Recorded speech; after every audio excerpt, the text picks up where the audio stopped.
That's too funny. All right, so just a couple quick announcements for everyone. Once again, we're on Renakai 5's Twitch channel. If you like what we're doing, subscribe. Brendan plays video games, playing Devil May Cry 4, unless he changed it. Tuesday, Wednesday. Probably beating it tomorrow? I don't know. Nice. I'm fine with the part where I'm playing Dante, so... Nice. And Renakai 5 is Darby on the chat. I believe he's middle screen, middle. Is it this way? Well, aren't the names under really a middle videos now? He's under his video, not his actual name. So True. Yep. So if you like what we're doing, subscribe. If you really like what we're doing, or if you like what we're doing, follow. If you really like what we're doing, subscribe. Any of the proceeds are going to go back into the channel, help Brendan out, help us out, make our stuff some sweetness. Heads up for everyone, and I'll also say this at the end of the session, with next week being Memorial Weekend, if you live in America and you're not in another country, we will be taking a break for the holiday. We all kind of have stuff going on, so you will be able to pick up with us on the following Monday, which will be the, what is that? That is the 7th. Coming back June 7th. So if you're tune not back in America, if you're not in America, feel free to watch the European version of this channel, featuring our Dungeons and Dragons campaign. That's like, hello, Governor, we're in Elyssia. Bip bip. And the rest of it is in Spanish. Yes, correct. Yes. We're dubbed in 14 languages, so I mean, it's pretty impressive. I've heard they got some really good voice actors to play us. Yep, the catchphrase of the group is "Donde está la biblioteca?" Yes, I actually, Antonio Banderas is voicing Arthur. Oh wow, yeah. There you go. That's cool. And we got some big licenses here. It's very. And we're sponsored by Raid Shadow Legends in Espanol. Every time. Play Raid Shadow Legends. Raid those Shadow Legends. I don't know. I don't know how any of that is. I don't know how that. Pay us money, Raid They've Shadow got a monopoly on the market. There's like 8 people watching this stream right now. They need to know about Raid Shadow Legends. A game that I'm not sponsored by. We can't sell it too much. Don't download it right now. Download it when they sponsor. Don't download it yet. Yeah, when they sponsor. Wait for the sponsorship. Wait a couple months. Download Raid Shadow Legends. Yeah. Got it. Yeah. No matter what you do. When we give you the promo code, so that way you can get 100,000 free silver coins and some orc that one looks like random hero that they decide to give out. Do it as a held action. That does what? It's fine. Everybody will skip that. Do it as a held What action. did you say? Amazing. It doesn't matter. Okay. Moving on from that. Amazing. That's What class here on the Elyssia channel? Something great. I didn't Class hear of it. Elyssia, class of D&D. I can go back to All right, are you guys ready to get started with tonight's session into Elyssia, into the Forgotten Forest? I think so. Yeah. Sweet. All right, I'll do a quick recap here real quick. So, we last left our party. You guys were in the warehouse. You fought the beast bird people. Having 4 bodies around you, not really sure what to do with them. Darian had the idea to hide the bodies. Considering you guys were in a nasty fish warehouse, probably had the smell. You guys found a nice little corner. With Darby's help, Darian and him were able to kind of cram them into a corner. And from there, they decided to head to the Jagged Ore to get a room for their friend Arthur, who would become incapacitated from their previous fight. Upon arriving at the Jagged Ore to get a room, they noticed a rowdy group of gentlemen within the tavern. A bandit group, led by a man named Thrasher and his boys, who were given no discernible description beyond the boys. You can use your imagination. Within Thrasher's clutches was a small fairy, who he believed to be a pixie and was currently trying to shake pixie dust out of. Out of the kindness of his heart, Darian approached the group and convinced them to release the pixie, stating that he was going to get the pixie dust from her. Obviously, she wasn't a pixie, so the fairy, was pretty much like, thank God, you are the best. And you met Aster, the fairy, who has a bit of a, how do I put it, spastic complex and has developed a interesting disposition towards Darian. She has she informs the party that she has been traveling with the champion of Highwater. Jayla Pendergast. And Jayla, being a well-traveled, powerful warrior, has traveled to the holy city in Elyssia, where the Lords of Gaul used to reside about 1,000 years ago. She was trapped in a pit, and Aster, in her attempt to help her, flew away, being small and having wings, went to the nearest town where she could try and find some help. That is where she encountered Thrasher and his boys and ended up in the situation she was in. The group was pretty much like, sure, we'll help you, but we have some other stuff to take care of because our friend Gertie is about to be assassinated. So they dropped they dropped Arthur and Aster off at a room to let Arthur recover and headed off to Gertie, who was more than happy to see them. They provided the letter that they had obtained from the Beast Bird people, which was signed by Lady Dawn Silverhand, the daughter of the mayor of Bridgetown, Barry Silverhand. Gertie sent a courier to the capital city of Pragla to inform the royal guard of the assassination attempt in hopes of obtaining favor from the crown to assist in the workers' plight. With that, the party returned to the inn for a little bit of R&R, and everyone kind of did their own thing. Darby gambled a little bit. Darian had a drink. Prince Safarin had a rousing conversation with some of the locals where he learned about some of their customs, obtained a fishing rod, and attempted to unsuccessfully fish himself. But you know what? It's the thought that counts and the experience that counts. I think I fished quite successfully, actually. He fished quite successfully. Oh, he successfully fished. He caught nothing. That's fishing.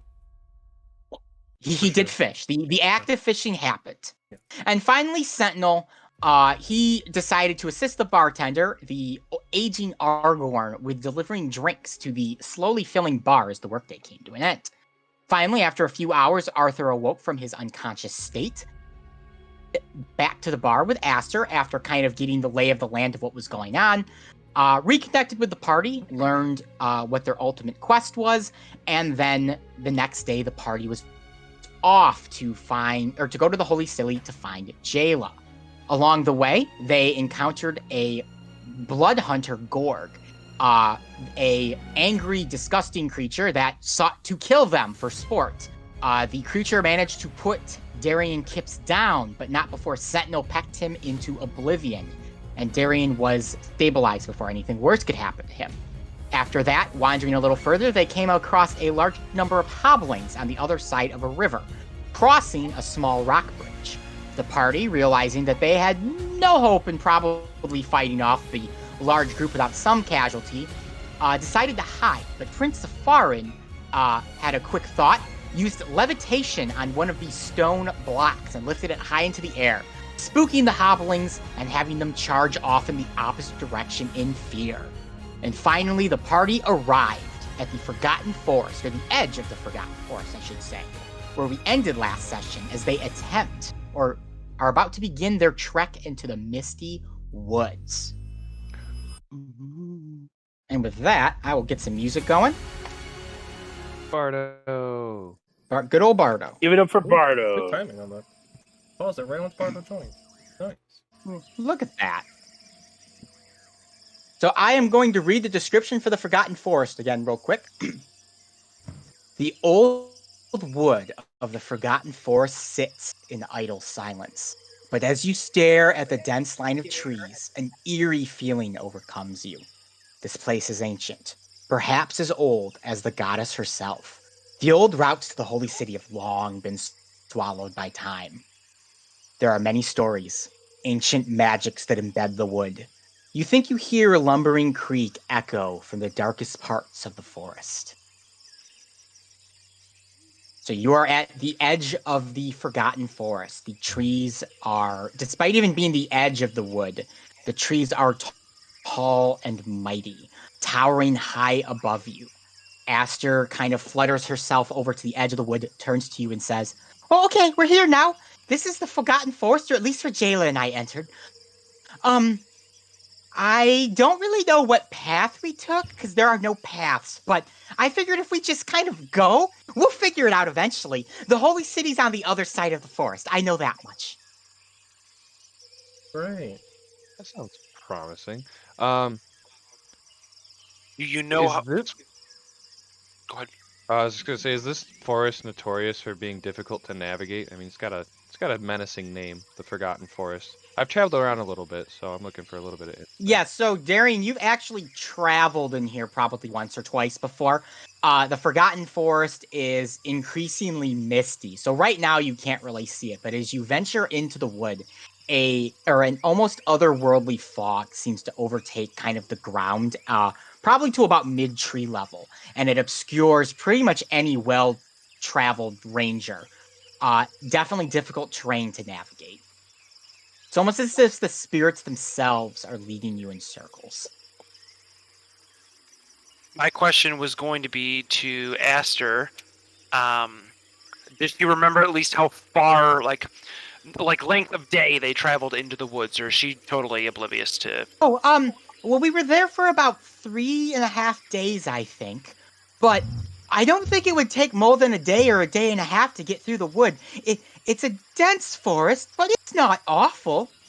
You just don't want to go in circles. So you weren't traveling like full steam ahead for 3 days. It was more you were meandering for 3 days through this because you were looking for something within the woods, right? Well, we were trying to get to the other side where the holy city would be in the hills and mountains, but you have to cut through the forest. So we were trying to get to the other end, but the forest plays tricks on you.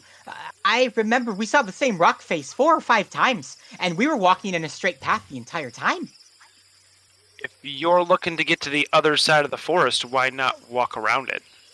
So if you remember from the map, which I can actually bring up here real quick because we're on this Elyssia splash screen, the Forgotten Forest essentially extends the entire southwestern part of the peninsula here. The river that you could take is a viable option, except that the cliff face is like several feet up in the air. It would take quite the effort to climb up there. So this is generally considered the way to go to this holy city. Great.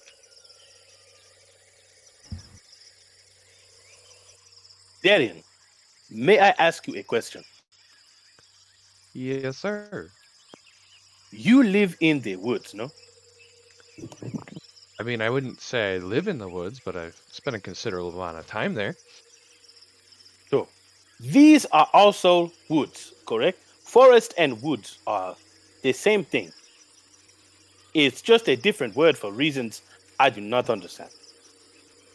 Yes, we synonyms. We'll work on those. But this is a special kind of woods in that it gets you walking in circles. So I have a preposition for the group here. Oh. Oh, okay. Okay.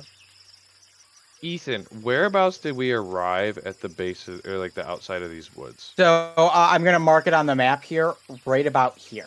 Okay, and that was quite a few days of travel from Bridgetown all the way up here. 5 days. As a note, the Roll20 is not in the stream right now. Okay, that's all right. Yes, it was more for Matt, just as an idea. Yep. You guys are allowed. The stream just needs to know you're on the border.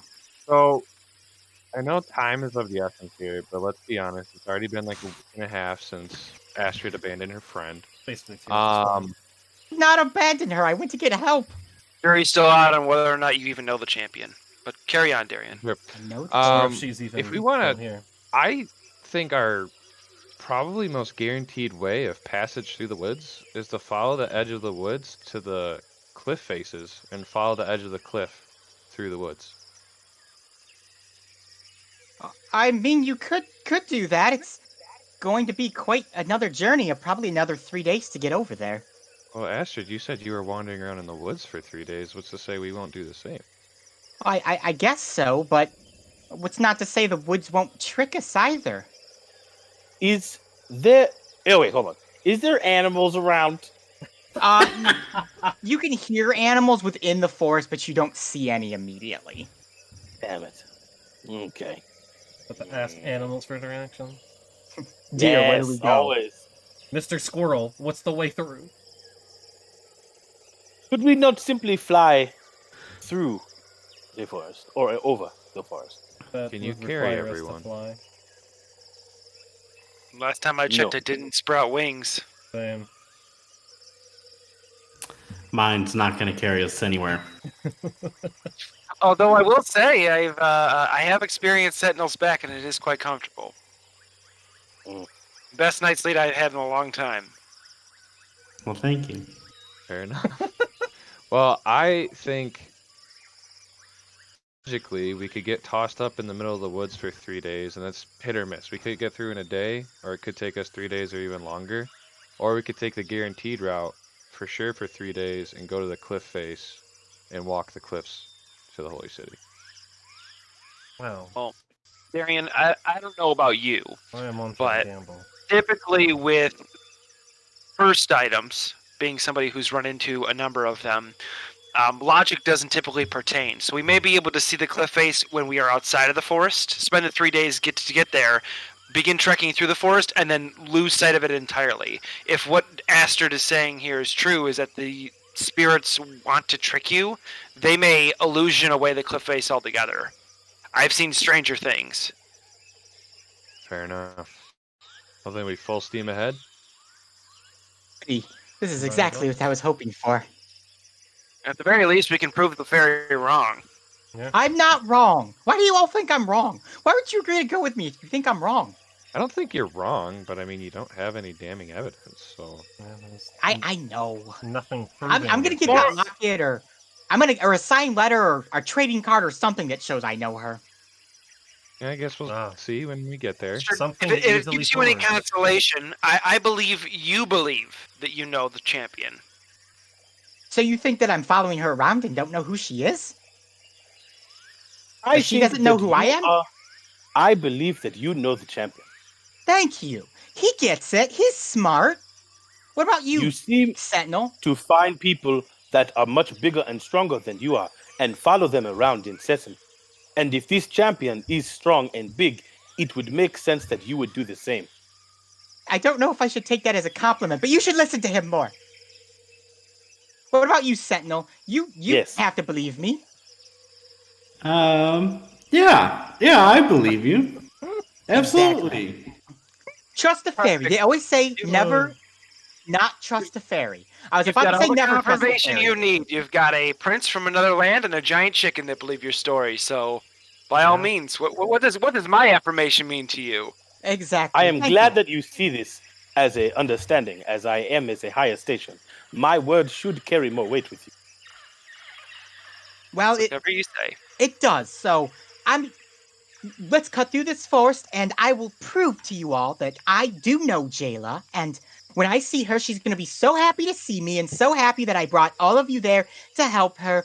And she's going to give me a big hug and poo-poo on you. Yes, I'm sure she will That be seems thrilled like that you a left her in strange the thing pit. for her for to several do days. to us I for went to meeting help you. her. What'd you say, Princess Farin? It seems like a strange thing for her to do to us for meeting you. But if that is the custom, I am sure that these other four would be interested in such a way, as they are from Cebu. I will, however, not partake. Are you talking about the poo-poo part, Prince? Because I don't like that either. Darian will also not be enjoying partaking in the poo-poo part of the champion's greeting. However, Darian, as you are a woodsman, and Asta, as you are a fan of Darian, I will have you forge our way through this strange forest. Well, then, after you, Darian? Okay, and Prince, if you want to take some eyes up into the sky and help us out, that'd be much appreciated. I think said he you could means fly. Yes, I can do Right. that. I can do that. However, the winds are a little, how you say, they take a little more convincing here to do the things that I want them to do. Do you have a rope? I do. I have 50 feet of rope. I'm gonna tie it in a knot. Actually, I don't know if I know how to tie a knot. I'm gonna do that. Could you tie this around my waist, please? Okay. Who do you want to be your anchor? I vote Sentinel. Sentinel is the strongest of all of us. The best one to go with. Yes. All right, I will tie one part of the rope around Prince of Farin's waist and the other around. Oh, I can't tie it around. Where do I tie it on a big chicken? You're on his neck. I'll hold it in my beak. Yeah. I'll make a little loop for you to hold. You got a Prince of Fire and Bull. It's like a horse bit. It's like a horse fighting onto a bit. There we go. Yeah. There we go. Okay, yeah, because levitation only lets me go up and down unless I push off of something. So I wouldn't actually be able to go forward unless someone was pulling me. Oh, Like, yeah. in Literally. buildings, How in buildings how it high works, does levitation let you go, Prince of Fire? 20 feet? as high as I want, 20 feet Oh, yeah, at 20 feet a a turn. time. Oh wow, okay. Yeah, So I- you've got Yeah. a fair amount of rope there. So Yeah. I can go all right. at least 40 feet up with the rope and still have slack. Yeah, And definitely. then So I'll go up 40 feet and just kind of just like be chilling up there. And for the next 10 minutes, you can just pull me in. Here we go. Prince All of right, Fire and so- Balloon. Darren, you get the, thing. all right. So Darren, you get Blue Man the Balloon. you get the rope tied around him, and Prince of Far, and you kind of are able to levitate yourself up. Now, many of these trees quite exceed the 50-foot height of the rope of what it allows for you, Prince of Far. So you kind of can get a bit of a bird's eye perspective, but you won't be able to go above the tree line. Got it. So there's probably still a good. I was just looking up how tall trees get to see how high you could go. It says that on average, at least the tree I was looking at could go to 150 to 200 feet tall. So Dang. that's a pretty impressive But I'd tree. be able to see Um, far out and all that kind of stuff. Yeah. So you guys, with your Prince Safari balloon in tow, you begin making your way forward into the forest. How long does your levitation last, Prince Safari 2? 10 minutes. 10 minutes. So from what you can tell where you are as you guys enter the woods, Prince Safari, it is just an endless stream of trees, it seems like. Bushes, underbrush, things like that. It just kind of seems to go for miles and miles and miles. But one thing you do notice off in the distance, the wood almost appears to be obscured in a way, as if an otherworldly force or fog is beginning to overtake the tree line. Now, you're high above what that fog would be, so you can kind of see over the tops of it. But if you've ever woken up at like 5:30, 6 in the morning on like a summer day, and you look out and you kind of see that low like fog that hangs over like a valley, think of it kind of like that, where you can see the top, but you can't really see down into it. Unfortunately, it'll take you about a half hour before you reach this fog within the forest, so your levitation will have ended at that point. Around you, there is just it seems like an endless sea of trees. You are kind of able to keep your bearings, but as you reach the fog and step into it, there seems to be almost a shift that you can tell. The moment you pass into that fog and you begin to breathe it in, there kind of becomes a feeling of dread, a feeling of uncertainty as you pass into the Forgotten Forest. And as you take maybe another few steps or walk for another 10 or 15 minutes, and you look behind you thinking, we've walked in a straight line, we should be able to get through this forest, it almost appears as though the way that you came is no longer there, and that all that greets you is more fog and more trees. And the quiet sounds of, I shouldn't say quiet sounds, but the pittering sounds of fauna, wildlife, and the occasional creak and groan far, far off in the distance, as if the wood itself is moving and watching you. So, if you continue to trek forward in the woods, I am going to need a survival or a nature check from each of you at disadvantage, with the exception of Darian Kipps, who will be, because he's a ranger, who will be at regular. Darian, what is your favored terrain?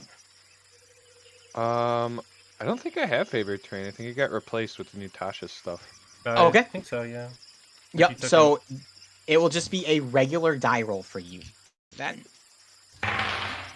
So we're all rolling nature or Or survival, your choice. nature. well, I'm Six. gonna go with survival.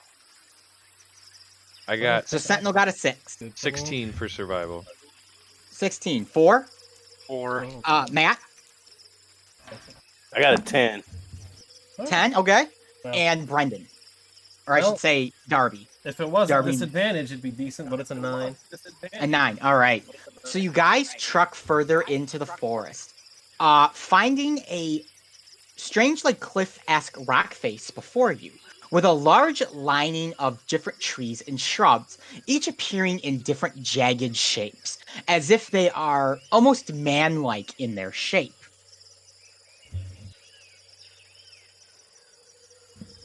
Man, like trees? Yes, the bushes, they look very much like bushes, but they almost have the shape of people. That's very strange. Are they in a clearing, or is it just part of the forest before us? It is still part of the forest, but it's a bit of a clearing. And there's kind of like a rock face that makes a half circle around with about a 15-foot cliff that you could climb up to continue on. Do they look like they move at all, or are they just They are stationary? currently swaying in the breeze. There's one thing I will note about the Forgotten Forest. There is a light breeze that always seems to be cutting through the trees, despite the density of the forest. Oh, I like that. The breeze moving the fog at all, or is the fog stagnant? The fog is stagnant. Nice. Do I recall these, like, humanoid-shaped bushes from my previous travels in the woods? Give me a nature check, Darian. And then I would probably say, since I'm not the most survival savvy, I'd probably be towards the back of the group. Have we stopped walking? Have you guys has Darian stopped us at this point to call them out? Yes, you are all able to kind of see each other for the most part. I would say you'd have to get about 10 to 15 feet away before they would start being really obscured by the fog. And I got a 13 for my nature. 13. So, Darian, you have heard of tales of plants and such coming to life before, bearing the shapes of men. But would you have seen something like this in your travels? Probably, most likely, you've seen something once or twice like this. Okay, and in those experiences, did they lead to any sort of hostile encounter, or was it kind of like in the distance and went our separate ways? They probably had led to a hostile encounter. Oh boy. All right, well, I'm going to kind of halt the group a little bit and kind of go, okay, Prince of Barin, now's the time to... what was Arthur doing before the... This means we got to be quiet. Those things over there, I'm going to motion to the humanoid-shaped bushes. I know what this means. Oh, I thought that confused you yesterday or 3 days ago or whenever that was. That was Aster that kept talking. Yeah. Oh, Aster, be quiet. Oh, okay. Those humanoid shrubs over there. Last time I encountered something like this, there was a little bit of a conflict. So I think we get ready. And I'm gonna kind of like survey our immediate surroundings, kind of for like almost like a vantage point, decent cover, place to kind of sit there and knock arrows. I'm going to ask our friend if she ran into one of these when she was with her best friend Jayla last time they were in the forest. Oh, no, not really. Just a bit of wildlife, like some animals and stuff, but we didn't really run into anything super dangerous. A lot of weird noises and stuff. So the 40 hobblings wasn't super dangerous that you said ran into Jayla? Well, that was at the Holy City, not in the forest. Okay. Good to know. Okay. Totally different, Arthur. Yeah. Just trying to get her story straight for her. The forest and the city, those are two different places, man. They are definitely two. Do you guys not know the layout of Elyssia? You make me sad. Get me out on the water and I'll show you the layout of Elyssia.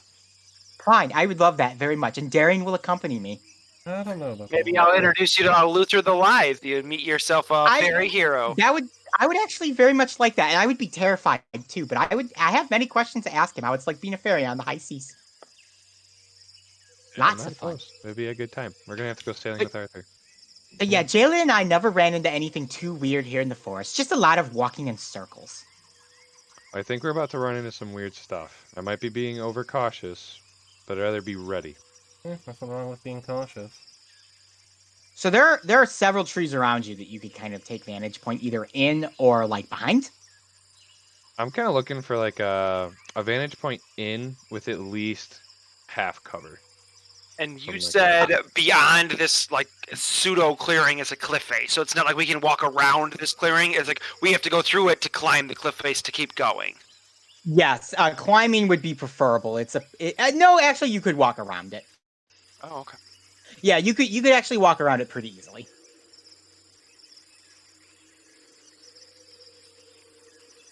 No? But if we're trying to be Brewer, cautious, going around, Arian, you're the one who's got experience with them. yeah, you're the one who knows this better than any of us. All right. Well, you said they're just swaying in the breeze right now. They're not moving at us at all. Yeah, they're just bushes. That's all you can tell right now. All right. Well, I think we set up to climb this cliff, point A to point B, but it's also the quickest way to, slide down a rope and get ready. I'll cover us, keep an eye on these guys, and we can start working our way up the cliff. I think those who are capable from range go first in case you get to the top and need to help out down below. And we just work our way up. Are these Okay, so plants like Oh, go at ahead. the cliff face? What's that? Like, are the plants, the humanoid-looking plants, are they like at the cliff face, or are they like? yes, they all of these weird plant Oh, shapes are like yes. below the cliff. Oh, I thought we were backing into the cliff and they were like around us. Okay, well, Yeah, I imagine something will happen when we get to the cliff. We could Yeah. try going around. Do they look like they're kind of like surrounding the... Yeah, here actually let me, because of where you guys are, let me set up. I have a map for this specifically, so let me This will be get good. everyone in, Okay. and I will move us over to the map. Over to the map. What so is up with cautious that? with Streamlabs now. Don't want it to crash on me. Wonder if I'm giving it too much. Don't want it to crash. That would suck. A lot of work. All right, so I'm going to bump you guys over to the map here. Can everyone see that on roll 20? Yep. Ooh. So all of these bushes are kind of like in here. Yeah. Okay, and we need to... We're trying to progress, I guess for orientation, this like north is the way we would have been heading. Is this area We'll like... say at this point, Darian, you guys have essentially lost all sense of direction, north, south, east, Okay. or west. Yeah, but- I guess north in terms of the map itself, but in terms Yeah, of where. Anyone have the keen mind feature? Because then we can. Yeah, Darian, you're very human. You got keen mind. Nope. No, you have alert. I was just going for like orientation of the map. No, I know. So what a great those feat that is. ominous shrubs are at the base here. Yep. Is this like Yes, there enough of is a there space is a area bit to of a clearing there that you there's a lot of like brush there, but you could wade through it. It's considered difficult terrain. Okay, Could we not just go through? I am confused on why we are standing so still for some bushes. Well, I have seen Safari, plenty of bushes. Darian is scared of these particular bushes. I'm not scared. I just know they cause problems. Apparently, these bushes are going to attack us or something. All right, march It on just looks forward. like bushes to me. Yeah. You guys are totally right. Let's just keep marching mean, forward. And I'm it gonna is- head up the back of the group now. It is interesting that they're humanoid in shape, but All right. If Darian Kip said, "Let's keep marching forward," Sentinel starts marching forward. Yeah, I'm Okay. gonna follow after. As soon as Sentinel and Prince of Farn begin to move, I would like to hide behind this what appears to be an evergreen tree here, if that would be allowed. Okay, so everyone moving forward. Sentinel, place your unit here, and anyone following him, place your unit in the middle here. Arthur, you can go behind this tree if you want, because you did Thank you. say that to me. I would like to do that. Do too. you want me to make a hide roll? Or Not yet. stealth roll? Okay. Do you? No, you don't need to just yet. Did I find a decent spot for cover? Did you find a decent spot for cover? I was Yeah, looking I mean, for there's like a tree here. There's a tree here. All those will provide you half Okay. cover. Can I go over with Arthur? Yeah. Okay. And then I guess. And Darby, where are you going? Oh, that's a little out of my range, but I'll try to. I guess I'll head over to the other tree. Hide behind that.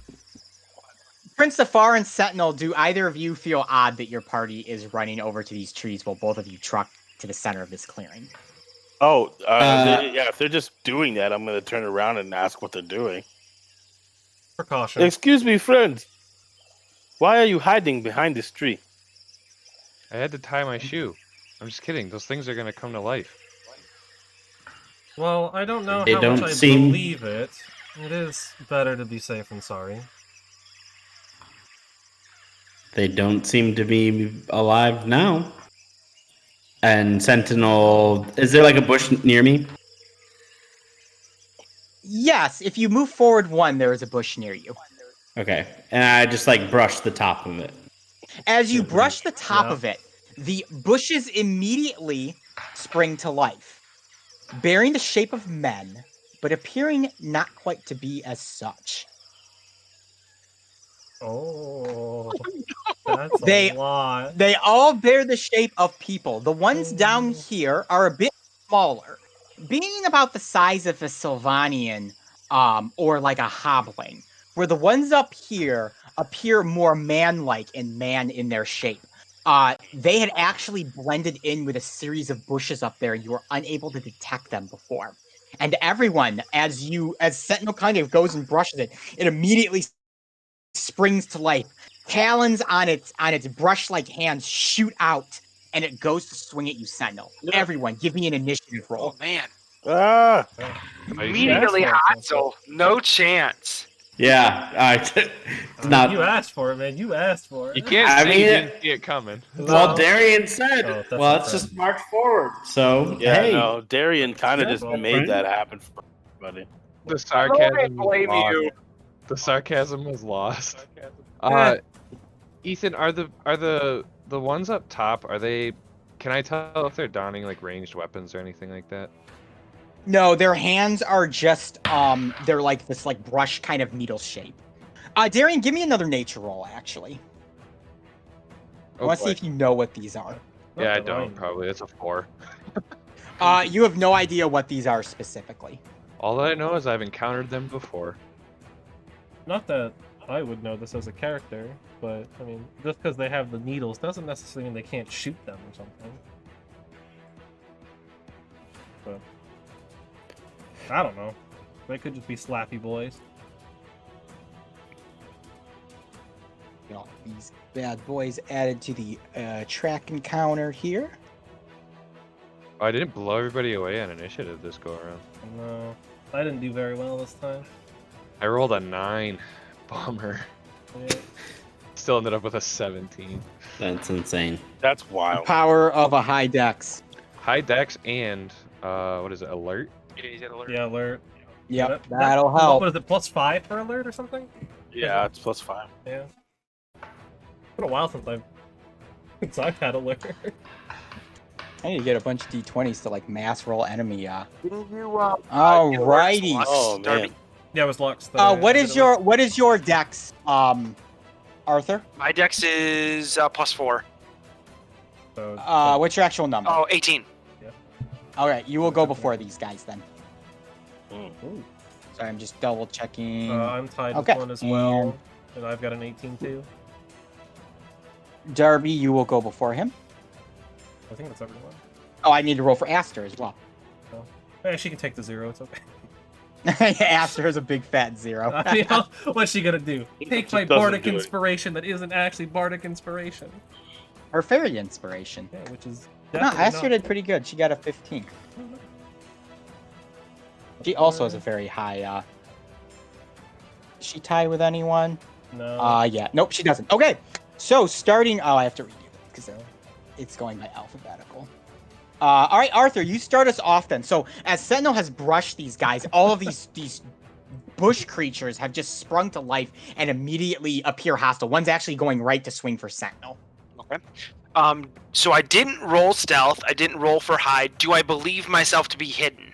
Because I did not respond to Prince Zafar. I know he called to us.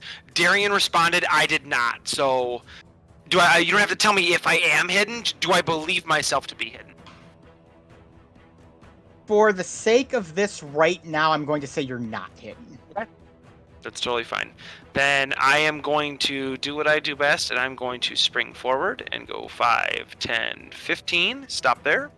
and I'm going to swing my scimitar at Okay. Go ahead and give me a roll. that 3-person thing. You're a shrub monster. The shrub man. Ooh. Does a 6 hit? Or sorry, 12. Does a 12 hit? A 12 will miss it. Okay. I will use my bonus action to attack with my second scimitar then. Go ahead. Does a 24 hit? That will definitely hit it. Go ahead and roll damage. But remember, because it's your offhand, you do not get your dex bonus on it. Yep. You don't get the modifier. I rolled 6, nat 6, so 6 damage on the d6. 6 damage? Okay. So how would you like to kill it? Ooh. I'm going to kind of like back roll over Darian, so I'm going to kind of like spin around from behind the tree, whip out my scimitar, and kind of like feign towards its feet and miss with the first strike, and then as I'm swinging with the first one, bring out my second scimitar and cleave its head right off. So as you swing around that second sword, you cut right through the bark of this creature. You actually can feel its like neck region. It has like a neck. It has kind of like human-shaped elements, and you hit that piece of bark, but it's pretty brittle, and you just hack right through it, and the creature falls over dead immediately. Anything else for you, Arthur? That was only 5, 10, 15. I'm going to then 5, 10, 15 back here. Move myself. Okay. Kind of continue my spin move, basically. All right, so this next one's going to go here. And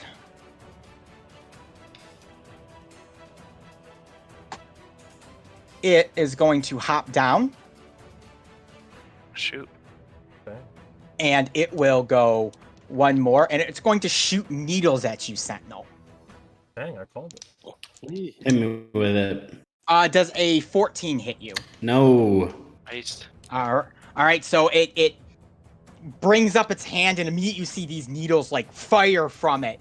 And Sentinel, you have that like metal piece on your wing, and you're kind of able to shield yourself and block as these needles kind of bounce off this metal piece.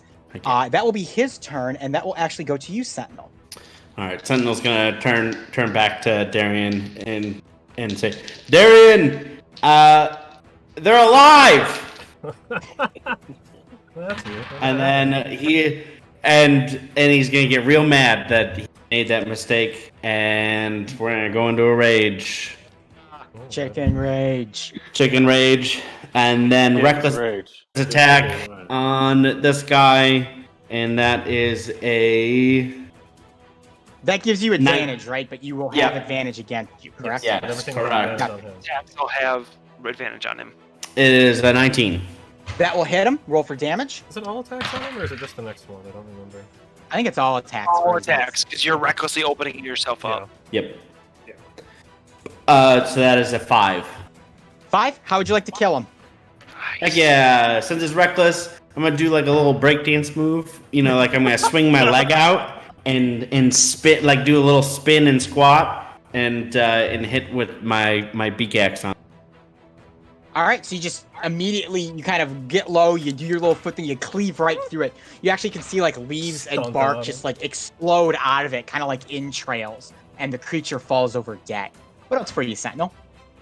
And then Sentinel is going to go 5, 10, 15, and get in the fray over here. Okay. Is that all for you? That is it. Darian, you are next. All right, I'm gonna shout out to Sentinel. I know, and then I'm gonna come 15 feet out here to get a. Before you move, I will say this because you're kind of the first ranged character. Because of the fog, your vision is obscured past 15 feet. Oh. Okay. So you're going to be, unfortunately, at disadvantage. I'm sorry, I should have mentioned that earlier. Okay. Only if I'm past 15 feet. Yes. Right? Yes. Okay.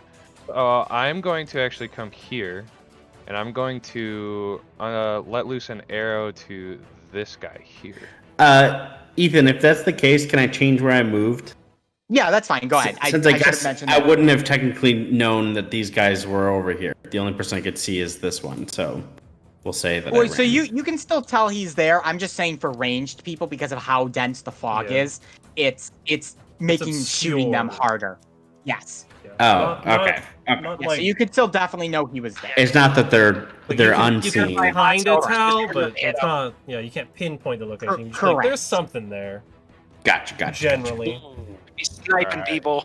There's somebody there. There's So, someone's in that to area. avoid the disadvantage, I'm going to move here and attack this guy. So because the And- bush is there, he will have 3/4 or half cover. Okay, I got an 18 to hit. That will hit him. All right, Oh, and that will that's do probably 8 dead. damage. How would you like to kill him? Just did. I'm gonna kind of swing out from behind the tree, kind of taking a note out of Arthur's book, with an arrow already, docked. Let it loose, and while it's flying, before it even hits the thing, I'll shout out to Astrid to get out of there, and then without even looking at the kill, I'm gonna go to duck back behind the tree here. So Right, you right. kind of run out. You immediately snipe the creature. An arrow actually shoots its legs out. It goes through the one leg and through the second leg, and you actually see the bark explode as the creature topples over. And the moment it falls over, Darian, you run back and hide. All right. That'll do it Anything for me. else for you? All right, Prince of Farin, you are next.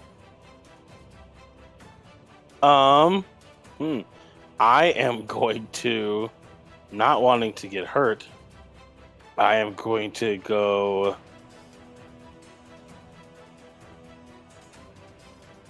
5. Oh, you know what? Actually, no, because Aster's over there. I am going to go 5, 10, because we can be in the same Yep. space. She's tiny. I'm going to grab Aster. 10. I'm going to go 15, 20, 25, 30. And then I am going to silent image a tree in front of us. So it looks like there's a tree in front of you guys. Yeah, it looks like, oh, yeah, actually, it looks like we are inside of the tree. Like, I just make a tree come up above, around us. Okay. So, so that is going to just you and Aster, or does that also count for Darian and Arthur? Actually, I can make it up to 15 feet. It as up to 15 feet in diameter. That's a big Big 15 tree. cube. Yeah, it is no larger than 15 feet cube. So technically, yeah, I can make it be so. It looks like we are all inside this giant tree.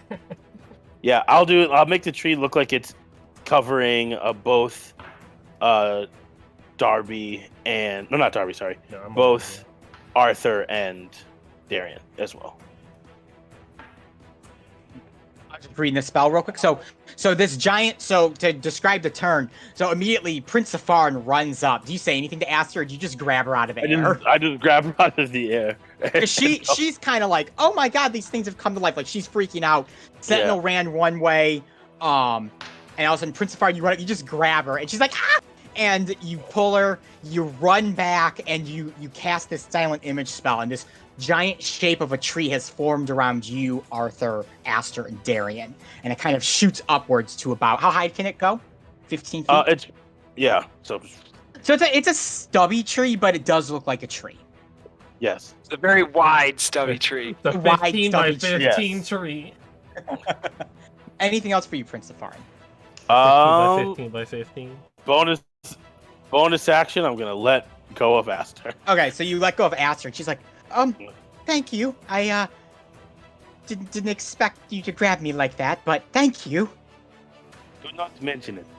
There, we are in the middle of a fight, and I do not want you to get hurt. Oh, thank you. I appreciate that so much. Jayla's a lot like that too, though she has a tendency just to grab me and stuff me in her pocket when things like this happen. Ah, I see. All right, so moving on to Aster's turn.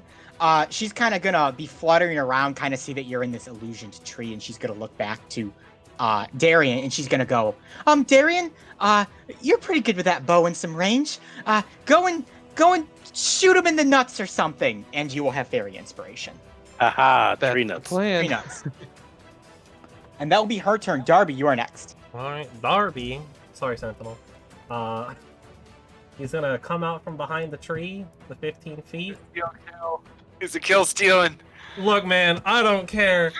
It's the I closest came thing. over here to protect you guys. That's okay. Yeah, and I'm gonna huck the wonderful ace of spades at this little tree guy right in front of me. Well, There's about to be Eldritch- 3 guys Eldritch Blast all. there. Go ahead. Eldritch Blast. Ooh, that actually might not hit. What is that? That is a 13? 13.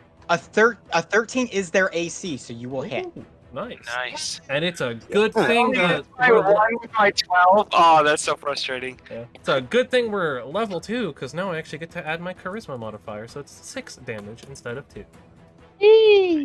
How would you like to kill it?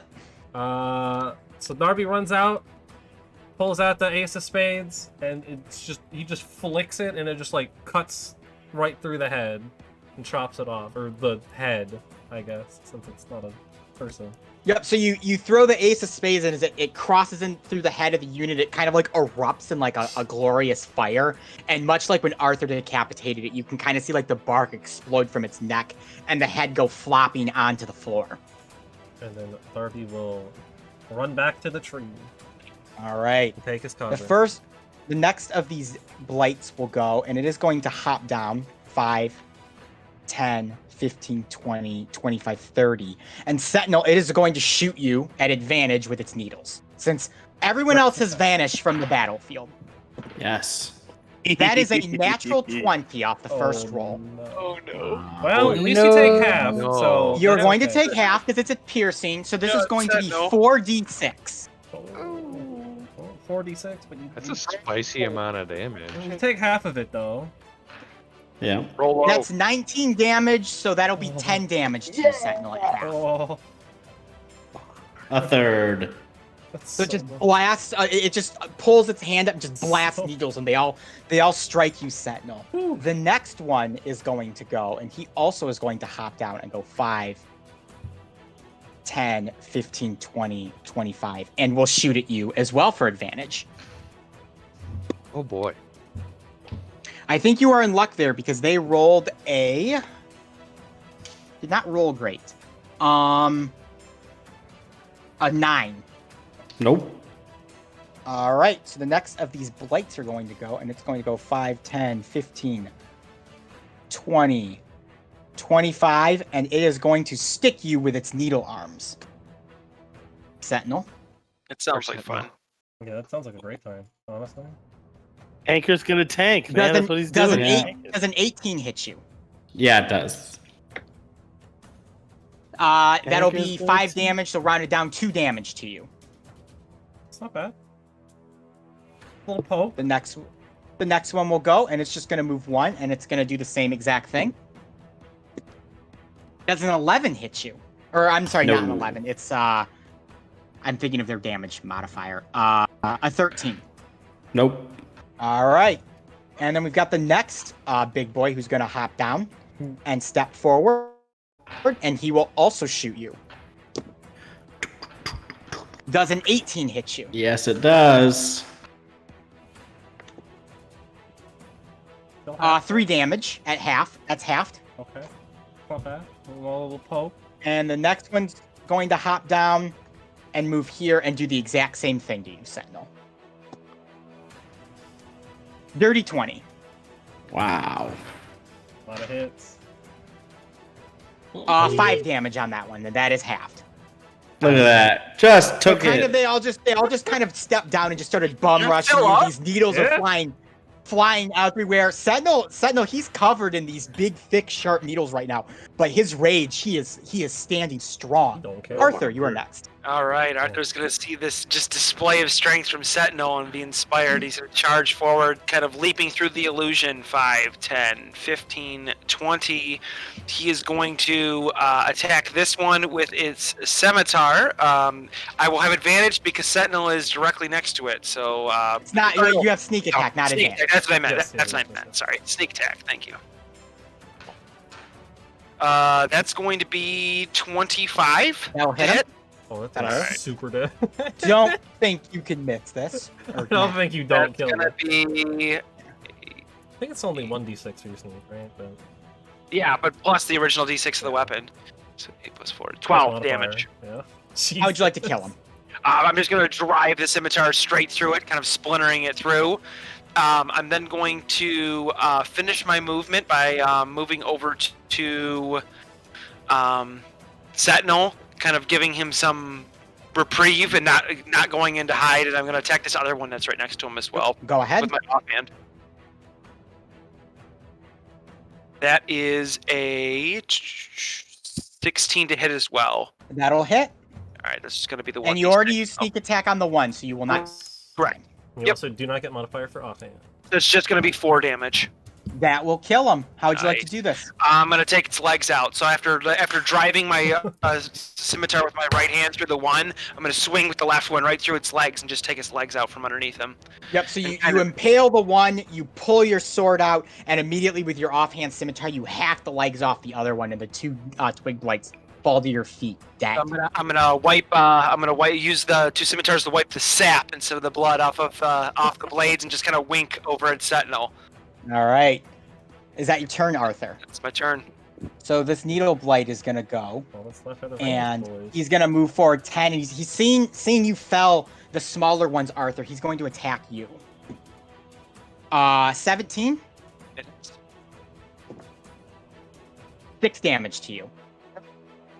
So he holds out his needle hands and fires them again, and these needles come sailing across the way and strike you, Arthur. Sentinel, you're next.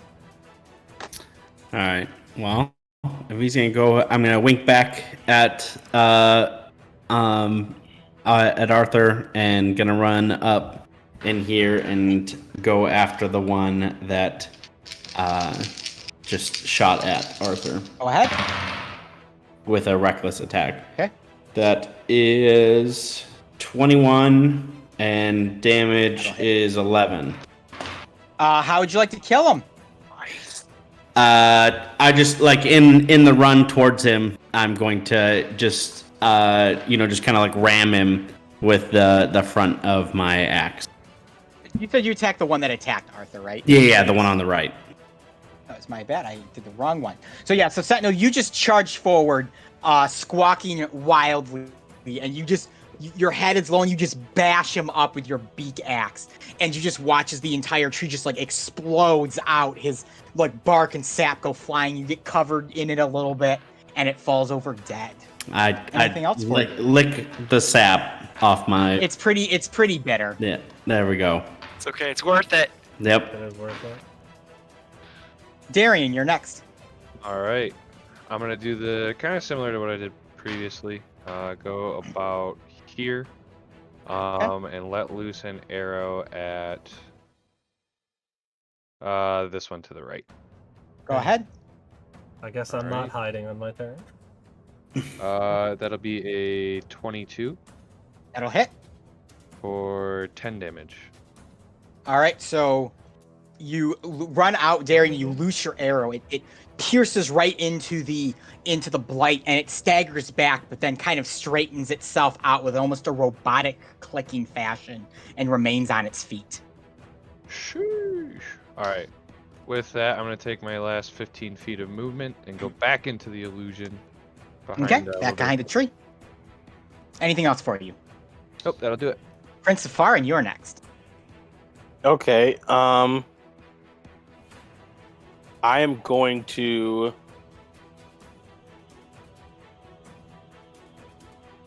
I don't know how smart these things are, but I'm gonna try something.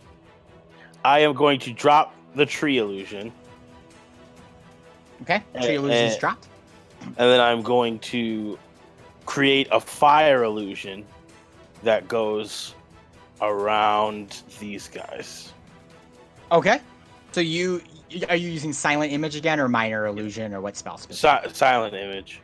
So you cast. Looks like. So all of a sudden, this like flickering, quiet flame begins to burst out behind these blights. They kind of look in a circle all around them. Mm-hmm. So they kind of look around, and I want to double check something here real quick. They kind of look around, and they just kind of just keep twitching, and their arms kind of just keep moving. Okay. Well, I'm Hard gonna to make discern. I'm gonna make it 15 feet up, so they're gonna have Okay. an even tougher time seeing where they're going. Okay. And then I'm gonna go 5, 10, 15. Do you still have Aster with you, or do you let her go? No, you No, let I her let go. her So go. she's... So there we go. Okay. That's it. So Aster will go next, and she's like, run away! And she's gonna fly over to you, Darian, and hide behind you and end her turn. Of course. Darby, you're next. Alright. I guess I'll finish the job. He'll move 15 feet out from the tree. I think that was 15 right there. Something like that. Oh, that's the wrong button. Oh, whatever. And then I'm going to huck the Ace of Spades at the quite damaged one. Yep, go ahead. 10 damage. Does he have a deck of cards that's just all Ace of Spades? Well, he like creates it because it's Eldritch Blast, so it's like an ethereal card. But, yeah. 52 cards that are all Ace of Spades. Yeah, well, Does that you know, blight also have that. 1 HP left? That's how goody is that card? To Maybe. just from a deck of 52, he always picks the ace. He has the heart of the cards, Yeah. guys. That's right. That's Yeah, a but 21 But to no hit. hearts are in his How would you card. like to kill him? Yeah, I did 10. Yeah. No, I did 12 damage to him. Nice. This time we'll cut the arm off. We'll cut off an arm, then have the card like loop back around to get the second arm, and then disappear. All right, so you chuck the card. It strikes the arm. The arm just blows up, and the creature just falls over dead. And then I got 15 more feet of movement to get back behind the tree.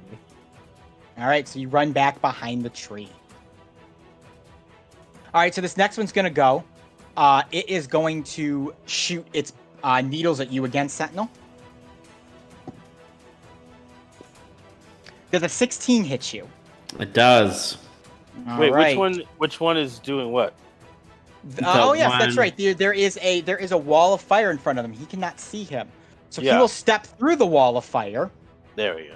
realizing nothing has happened to him, and he will then swing at you, Sentinel, with his claws, which I will re-roll through. 16 again. Okay. I tried. It doesn't hit this time. He's got advantage, so because he Sentinel went reckless, that's gonna be tough for him. Yep, I rolled it. That is going to be 3 damage to you, Sentinel, Nice. and that will be his turn. The next one will go. It is going to step through the fire up next to you, Arthur, and is going to take a swing at you. Natural 20. Oh, Certainly hits. I'll allow it. That's not what I Oh, want. I'll allow it. I'll allow it.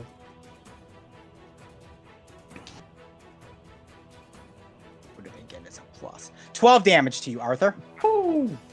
As it just comes up and smashes you with its hands as it steps through the fire. That's all That I had puts- left. Arthur Oh, has no. gone down. Oh man, again. So I'm it just gonna kind of relish in it.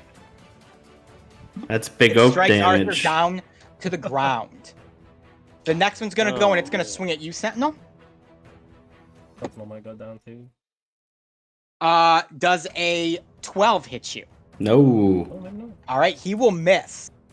Arthur, I need you to make the first death saving throw. 16.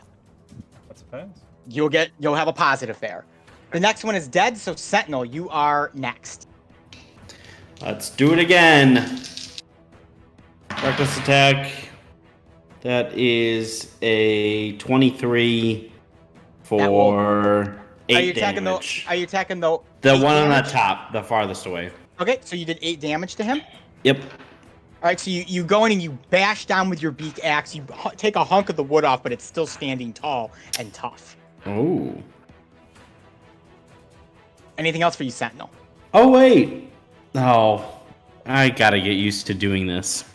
Your rage damage. I've never been adding my rage damage. Yeah, yeah. Well, go ahead. Add your rage damage right now. Oh, then You're that's here. 10. Still not enough. He is still on his feet. Anything else for you, Sentinel? That is it. If memory serves me correct, he has Mr. 1 Kips. HP. East or You're Keep. next. All right, I East am or going to Keeps? do my classic bob and weave. I'm gonna step out here, and I'm actually gonna shoot the one that was that took Arthur down. Go ahead, give me a roll. Don't forget, Alright, you do have we'll Fairy look. Inspiration. You do. How does Fairy Inspiration work? It's a D6. It's like Bardic. A D6 Yeah. to an attack roll, to a saving throw, or to an ability check for 10 minutes. Okay. On well, the next one, on one that you choose. I don't think I'll need it because a non-natural 20. That'll hit. You're good. Or another 10 damage. All right. So you run out, Darren. You fire your arrow. Damn. It strikes right into the chest of the creature, and it just kind of looks down and then looks back up at you. Hold on. I want to see. When you hit a trigger. You know what? I'm just going to use a favored foe to get the last D4, and it says I can do it after I do an attack roll. Would that be allowed? Okay. I don't have Tasha's up First right time now. on each of your turns that you hit the favored enemy and deal damage to it, including when you mark it, you increase that damage by a D4. So I think. Okay, go ahead. Yep. I won't even make you roll. How do you kill him? Or do you want me just to say the arrow hits him and then it's almost like it just powers through and busts out his chest and it falls I over like dead? that. I like that flavor. All right. And then It just So saves it it for a falls second, over- like, am I dead? Yeah, I'm dead, and then just Yep. falls over. All right. And Anything then else for you, Darian? I'm gonna tuck back away. Prince Afar, and you're next. Yeah, we love just hiding, huh? Hey, you're using the terrain to your advantage. Yeah, I mean, I don't want to get hit. 5, Things took down. 10, Arthur. 15, 20, 25, and I am. Oh man, I don't know what else I could do. I'm going to look at the guy that looks like not as bad as the other guy. So the guy on the left here? 15 I was at 20, right? Movement? 25. Damn it. I can't even get to them if I wanted to. Yeah, I'm just going to shout at this guy right here.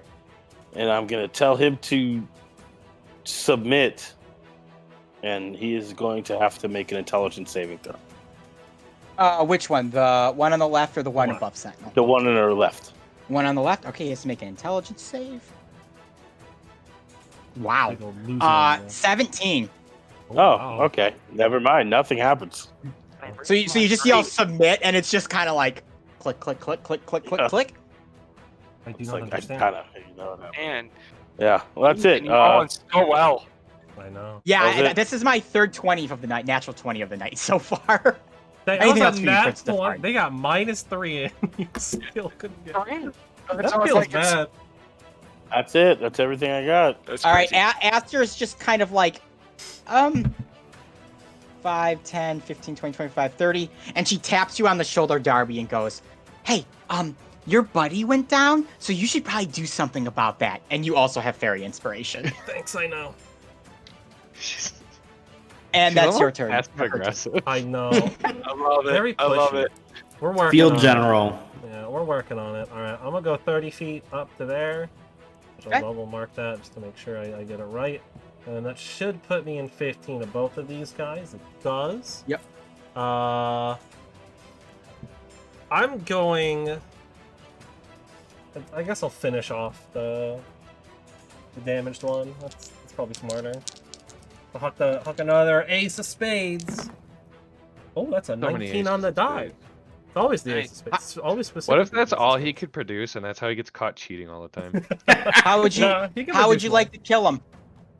Cut him in half. Just right across the stomach, right in half. What type of damage is that to Darby for The helping? Eldritch Blast is force I think damage. it's forced. Force Yeah, damage. it's force Okay, damage. that's what I want to know. So you hurl your card, and it just cuts the creature right in half. You actually see its body. The card like goes through, and it does that like anime thing where it's like whole for a second, and then you see the cut, and it just pops and just falls over You dead. put the sword back, and they fall in half.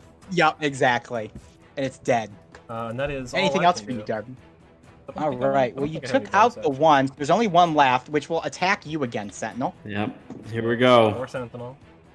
Does a 15 hit you? That is AC. That's gonna hit me. That'll hit you. You're still. You got the same AC. Oh, you as are me. you are lucky. 2 damage. Nice. Oh, I rolled the wrong die there. I can't see what your 2 HP is, so it's giving me anxiety. Yeah, I know. I feel like you've taken so much. I'm still standing. Arthur, another I death did. save. Brandon. I assume barely though. Yeah, very barely. Baby. Natural 20. You're up with You are one? back with 1 HP. Yeah. Whew. So all of a sudden, Prince of Farn at your feet. Arthur's just kind of laying at your feet unconscious, and you just hear a And you look down, and your friend's eyes are open despite taking a massive just punch to the face from this clawed tree thing. Unfortunately, like, we're good. still He's prone, gonna like but- jerk away. He's gonna jerk away. And start like patting his chest. Go. Like he couldn't breathe for a second. Go again. We gotta work on that, Arthur. Shake his head. All right, Sentinel, you're next. All right, let's finish this guy off. Finish it. I'm ready. That reckless. That is a 19, and for 8 damage. Did you add the Alright. rage damage? I did this time. I Okay. rolled a 3 plus so another you just 3. kind of- So unfortunate. So Yeah. after it stabs you, Sentinel, you kind of just go around and bash it with your beak weapon, and a bunch of wood comes off. It's still standing though. Anything else for you? I think. I mean, I don't have another weapon that I could 2-weapon fighting with him, so I think that's it.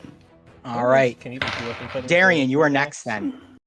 Alright, I'm gonna move 25 feet there, knock an arrow, and let it loose. And he is still my favorite enemy. So that'll be a 21 to hit. Give me damage. for, 12 damage. How would you like to kill him? I'm gonna go for a shot right in the eye. All right, so as you run out, you pull an arrow back, you fire it as you're still sprinting to your spot, and it just sails right across Arthur's body and strikes the creature right through the head. It like pauses and just immediately topples over backwards and falls over dead. The clearing, for a lack of a cliched term, is clear. And with that, I'm gonna extend an arm down to help Arthur up if he's up already. He is not. He is still prone. Yeah, he's still prone. I Oh, will. I was also gonna help him out. I will begrudgingly take the hand. All right, so Back up. with Prince Safarid and Darian's help, Arthur, you are back on your feet. I will. You have Uh, gusto. I will kick the You need to. free man, whoever was that died next to me, the one that killed me, that kind of like fell on top of me. I'm going to Yeah. kick it while it's sitting on the dirt, kind of out of It- frustration. Its lifeless body does nothing. You need to be careful out there, Arthur. It is very dangerous. Oh well, depends on what you consider danger. With the amount of times that I've died, it's kind of second nature to me. It is an interesting situation. Also, I would like to point out that you, in fact, did not die. You were dying. That is very different than having been dead. He's not. I should know that. I should definitely know the difference. But thank you for that distinction. You are welcome. I am happy to help you here. All right. the I'm rest gonna of the walk over. floor- I'm actually gonna walk over to Sentinel and see if Sentinel's okay. Sentinel, was you're off. pretty beat up after that fight, but you stood tall. I was also going to go over to our giant chicken friend, so I'll let you So- talk to him first.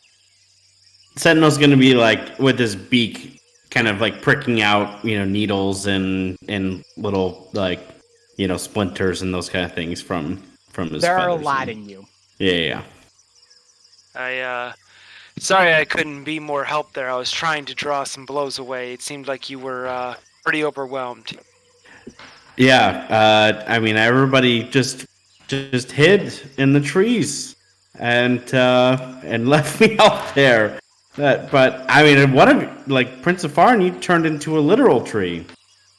Yes. Actually, you see, now that I have a little more control over the magic here in Cebu, it is not that difficult to make the air look how we want it to. However, it is simply that is a trick of the air. So the fire was Hold also on. me.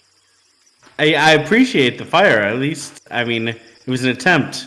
Although those blights, I don't think they were too smart enough to consider it. Yes, I see the error of my ways at this point. I want to give Sentinel a nice pat on the back and say, thanks for being a damage sponge there, Sentinel. If you recall, last time I was in the open, I got, taken down in one hit, yeah. so. He got Thanks. eviscerated. And I don't know if you've seen my physique. I'm not exactly one to be getting hit very much. He's just gonna stand there and go like this, looking directly at Darby when he says that. I'm not the fool that wants to go and die. Touché. Next time, I might need to hold off and heed your words, Darian, for a little bit. Just got a little excited, you know? I mean, they just look like bushes. This is true. You did tell us to go forward, which I don't understand why you would. Fine. You can't be angry at me for not knowing that you knew what this means, but all falling for sarcasm.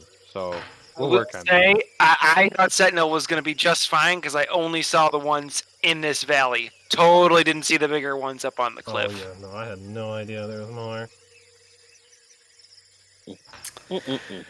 Well, I mean, I don't know about you guys, but I don't think this is a place that we need to, as much as I would like to sit and rest for a little bit, I think we do need to keep forging our way as much as we can. I agree. Agreed. And then Arthur's going to stab the twig blights that are the tree blights that are down here, just to make sure they're dead as they've fallen. As your blade pierces through them, they move, but only because you're moving them with your sword. They are very dead. I'm gonna hit it with my quarterstaff. Also, you whack it. You actually whack its head, Principar, and you like golf it, like you smoke it, and the head just goes flying off, falls into a gopher hole. Hole in one. Hole in one. Golf clap. Everyone golf claps. Oh, gopher hole. Hold on. Maybe we can. We just stumbled across Animals. a golf course. You want to go over to the gopher hole? I actually am gonna go over the gopher hole. This whole campaign. All right, so you approach the gopher hole. It's a hole. I'm gonna pull the head out of it. I'm gonna look inside. Do I see anybody? You do not see anything. Dang, gopher must have So we left. hear animals, but we have yet to see one. Yeah. You've seen some birds overhead, but yes, in terms of actual fauna, you have not seen anything. That's strange. The forest seems to be eerily keeping them away from you. And with that, everyone give me a survival and nature check at disadvantage, except for Mr. Kipps. No. Oh, nice. That's even worse. And 11. 11? Well, 12? I got a 7. Hey. Let's go. 7? That's better than me. 18. I got a 6. 6? Darian? 18. 18. Okay. You guys continue trudging forward into the wood. And with that, it's almost 9 o'clock. Why don't we take a slightly early break here before we get into the next big piece of it? Let's be back here at about 9:05. Okie dokie. Right. You got it. Do it. Hi. Whip. We're back. Let's Welcome go back, through the everyone, forest. to the We're Elyssia back. Street. We back, baby. So, you guys had rolled, and you continued your trek into the forest. You wandered around probably for about another hour and a half, seemingly making no headway. As you pass through the forest, it almost feels like you continuously pass the same tree over and over again. There's a particularly large oak tree that you noted it due to its size and some like cuts and markings on it. And you feel like you've walked past it 2 or 3 times at this point. But as you continue along and you travel the wood, you begin to hear faint music from a nearby clearing. Flickering lights and a sense of warmth seem to welcome you. Going to Barovia, boys. The funny thing is, that's actually one of the recommended hooks in Yep. in Curse of Strahd, is to just put them through a misty forest that magically teleports them to Barovia. I love it. Pretty funny. I mean, we know that the Holy City is inhabited by hobgoblins. If it's hobgoblins producing the music. Hoblings, sorry. If it's hoblings producing the music, I mean, at least gets us directionally where we want to go, but definitely proceed with caution. The hoblings I've known are not musical. Can't say I've known any either, but I don't know very many of them to begin with. I might have met a few. Do I know any musical would I know if hoblings are a musical folk at all? Yeah, if they have music, it's more of like just banging on things. It's very Okay, so it's not. It's Okay. very not. avant-garde. This is you can actually hear like it's not like orchestral music or like a lot of music. It sounds like one or two instruments and some light singing. Huh. Is Can it you make singing out in some of the common, words or? of the Uh, song? Yes, but I don't have them for you because I didn't write a song. Understandable. Is it in a particular language or is it just common? They're just singing. It is in the common Vanatirian language, so you can in fact understand it, and it's a pretty light tune. It essentially talks about like the forest and the critters and the animals and stuff like that, coming from a female voice. He sounds young. So before anybody gets too close or moves in the direction, Arthur will kind of like flag the group and say, as the most injured of the one here, barring possibly Sentinel, and as comforting as that sounds, that strikes to me stories of sirens. If any of you are familiar with the idea of a siren, is a siren's call is a very warm, welcoming, typically female voice welcoming sailors to their doom. That sounds like the Forgotten Forest isn't known to be very welcoming, as we've experienced firsthand. Just a random encampment of music and light, airy fun doesn't strike me as something that I would like to partake in. That's a valid point. Yeah. If somebody wants to kind of peer in and see what it's all about, that's fine, but I'm not approaching that campsite. Well, I'll go. Darian? that's I do not. I I do dare- not mind going over it, saying hello to. I would advise not approaching in a way so where they didn't know we were approaching Prince Safarin. Does that make sense? Okay. They're using their what Arthur is saying is they're using this warm song to welcome you in, so that way when you're close they can kill you. Bingo. And we probably wanted to avoid that. That He's sounds trapped if Some you- of us. does not sound very nice, but okay. No, it I I doesn't. will agree. take you at. I will follow your direction, I guess.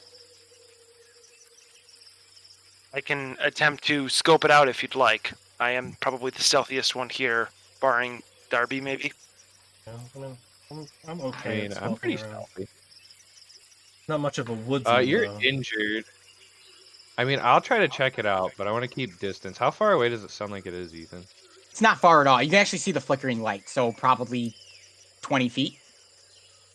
Oh. Arthur, since you're injured, I can go scope it out, see what it is, set all of our minds at ease, because I want to know what it is. But I like the plan of probably totally avoiding it at all costs. But yeah, with that, I'll try to sneak over and Give me a peer stealth through roll, please. a bush or something. There's a large bunch of shrubbery trees all around this kind of clearing that you can hear this music from. I'm on fire with these rolls. Non-natural 20.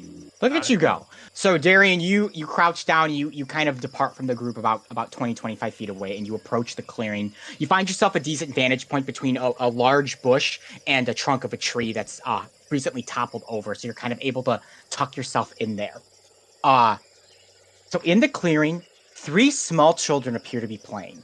All 3 of them are beast folk and look to be no older than 8. A boy plays a tambourine while a girl skips around a roaring fire and sings this soft song. Another boy with shaggy hair claps his hands to the beat. Yeah, that's a hard no from me. I'm going to turn back around and head back to the group and say, it's just a few kids playing in the woods by themselves. You're afraid of See some Arthur's children. eyes kind of. You just see Arthur's eyes kind of go wide at the mention of children, and then just kind of like shake his head and yeah, that's gonna be a no for me. How you said children? Yeah, Sentinel, I know you mean well, but something about kids singing alone in a dark forest full of mist creeps me out. I Is it mean, not Is it right. not normal for children to sing and dance here in Zibble? Well, it is, but not alone in the Forgotten Forest, where making noise seems like it'd be a good way to get attacked by something. Yeah. And they seem to be totally fine. I'm with Arthur on this. I think it's a trap. Okay, well, then we shall continue on our way. There's just some So what you guys decide, I will not be going there. Just continue on our way then. All right, is the chance to move on? As long as Sentinel's cool with it, and Darby, but Darby sounds like he's already. I'm super cool. Why are there kids in the dangerous, evil forest? That does not make any sense. How are they not dead? I mean, nothing has attacked us that we had not intentionally done something to. But I suppose. Again, I do not know your ways here. Everything seems to be strange. So feel free to tell us where we go, and we will go that way. Yeah, I guess, Prince, to describe it to you, imagine the strangest possible thing happening in a very dangerous area in your land. That's what this is. We do not have such things. Remind me to vacation in your land one yeah, day. for real. No, Well, well, actually, maybe. I probably wouldn't like your land. Your people aren't much on money, are they? Well, there is no need for money, though we have plenty of gold and diamonds and jewels and things of that nature. Like a lot. Like I know at least 2 or 3 people whose entire house is made of various diamonds. Okay. Expensive taste. Sounds like somebody I'd like to sell a bridge to. Yeah. We do not need a bridge. However, if they have it and no one else have it, they will certainly bring it to a ball in order to show off for the court. So yes, I am sure they would buy such a bridge from you. I wonder how into games they are. Very. If you would like to play Dragon Chess, we could play Dragon Chess nothing right now, but we could definitely play at some time in the future. I haven't played much, but I'm sure I can pick it up quickly. Yes, you seem to be shrewd. I'm okay moving on to. I'm kind of with Darian on this one. I don't really like the idea of kids playing in the forest either. That's kind of messed up. Did you not encounter this when you were with good old Jayla? No, nothing like this at all. Well, you guys had it pretty easy in the Forgotten Forest. Sounds yes, like it. This has been much more adventurous than when her and I came through. Well, clearly she knows the path. No. I guess you're just lucky, though. I will begin making a wide berth around this clearing. Does everyone follow Arthur as he begins trotting away? Oh yeah. I think we need to pass that giant oak tree Sentinel. about 5 more times. Sentinel is going to kind of trail on the back end of the group. Okay. And then he's going to take some of his rations and kind of toss them towards the kids over there. Okay, so you actually kind of walk up and toss your rations into the clearing. Yeah. All right, so Sentinel, as the group moves on, you lag back, you kind of walk up, you pull one of your rations out, you throw it in there, subtract the rations from your list, and you can kind of see all of a sudden these kids are still playing, and this ration just comes flying in and hits the ground, and they immediately stop and look at it and kind of look at each other.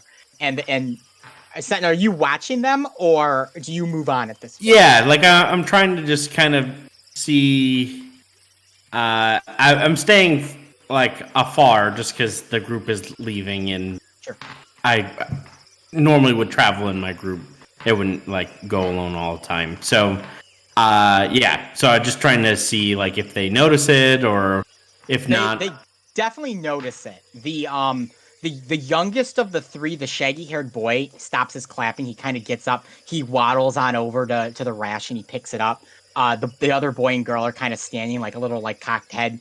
He opens it, sniffs it. He kind of looks at the other children and kind of shows it to them.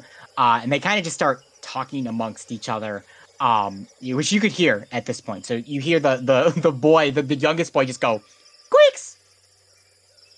And the other ones are like, What do you got there, Squeaks? Did the rock come flying in?" And then the boy goes, "Oh, I don't know, Mip. That there looks like some food if I ever done seen it myself." "Pip, why would there be food flying in the forest like this? No one throws food in the forest." "Squeaks, where'd you get that?" Squeaks! Well, I don't know. He just obviously flew on in here. Hello? Did somebody throw the food in from here? Is there anyone out there? And I won't respond. Okay.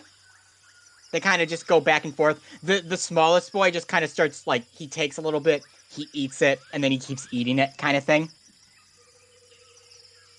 Sweet. Okay. And I catch up to the back into the group. And Okay, you catch up to the group then. Did anyone realize he was gone? He was probably gone for just a couple minutes, maybe 5 minutes. I probably would have noticed. I would have for sure. noticed. Yeah. I mean, Yep, it's a big so- chicken. so- I feel like it's hard to miss. True. So you guys realize Sentinels kind of was lagging, and now he's caught up. So I might not be very assuming of what he's doing. He's in. Hi, Sentinel. Welcome back. Having trouble? yeah, just I had to, I had a little thorn in my foot. I just Well, had yeah, to. your shoes untied, bud. I don't wear shoes, Darian. I know. It was. He does not wear shoes, Dave. It was He is a sarcasm. giant chicken. We They do we'll not work have on shoes. When was the last time you saw a chicken wearing shoes? We're gonna work on this, Wait. you two. I I promise. would really wait. like to see a chicken wearing shoes, actually. That'd be very I fun. got to. It would be pretty Silent cool. Image Sentinel has shoes now. They're Now What- you're what do these so shoes right, look with like? Silent Image. There's some Ronald Some McDonald. big looking- Air Jordans. Are or they some- God, it's Kingdom taken. Hearts shoes. the Knuckles Lego shoes. Yes. I have seen plenty of chickens wear shoes. Well, There you go. this is That's a news site. moving on. I gotta Uh. keep my mouth shut.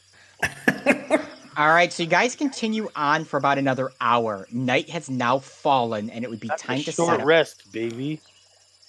I'm sorry, what's up? Walking without doing anything is just a short rest. Regular walking's considered a short rest? Yeah, as long as it's not anything strenuous, you can take a short rest. Yeah. When you, as Okay. long as it's like an hour. I'm fine with We were I'm in fine with hostile territory, aren't we? Technically. Yeah, I will consider the Forgotten Forest to probably Okay. be a little more hostile, and I'd say most of you aren't Okay. aware at that time. Yeah. However, So never mind. it is nighttime. You can tell kind of by looking up that the sun has definitely gone down. So hi Sterling, cat's Definitely walking by. taking Eric. a Ah. rest in a second here, Yeah. anyways. So Possibly. you are able to continue on, or you can set up camp for the night. You've kind of found another clearing around some large oak trees. None of those weird human-looking bushes or anything. I would definitely be in favor of a rest, Yeah, but okay. that's me. I think Sentinel Being and Arthur would be selfish. happy with resting a little bit. I don't know about you two. Let's take a I- rest. I too also would like to rest. We have been walking for a very long time, and my feet are not excited about this terrain. Well, It is very rough and thorny. All right. So you guys are able to rest here. You take some of the wood. You break off some twigs and branches. Do you get? Well, I guess. Do you want to get a fire going? As I should ask. I would probably Arthur would probably advise against it if the forest is like living. Putting a fire together, I think, might agitate it. One or B, it's a giant beacon to everything else around us. But Darian being kind of the woodsier guy, I would defer to him. yeah, Yeah, I vote no fire. Okay. understandable. The same reason. Are there just kind of anything against like pissing off things that are cursed? Sounds good. So you guys opt not to create a fire, which once the sun really starts to set, those obviously that have dark vision are still able to see decent enough. But I believe Darian and Prince Safarin, did Genasi have dark I vision? don't think Genasi do. Heck, I don't think we do, or at least not the version of Genasi that I am. Let me double check. Okay. Yeah, I don't And- remember. Sentinel, did I give the Guardian Fowls dark vision? I don't remember. No, I do not have dark vision. Okay, It's just me and so Arthur, wow. yeah, just Darby and Arthur have dark Unless- vision. Then. So Genasi does, but I No, don't think they do. I don't have dark vision. Okay, so just No, Darby and Arthur. Fire Genasi might, but I don't. Okay, so just Darby Fire and Arthur Genasi can do. kind of. I do not. You do not specific. Specifically. So for those that don't have it, it becomes very, very black in the forest, very dark. The low hanging mist makes it even harder. God damn it. I love that that. was good. That was funny. That was great. Reality The is- So simple. low hanging mist becomes even makes things even more difficult to see. But you are able to rest. Who would like to take watch first? Dark vision, take the watch later. Yeah, I I'll think, take the. I I can only take- need 4 hours I as can- well.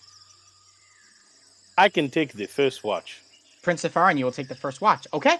You've done a lot today, and you need your rest. Yeah. And I can watch these forests for any foresty things that it may do. All right. So you guys have set up your camp in this clearing. Prince Safari, you're the first to take the watch.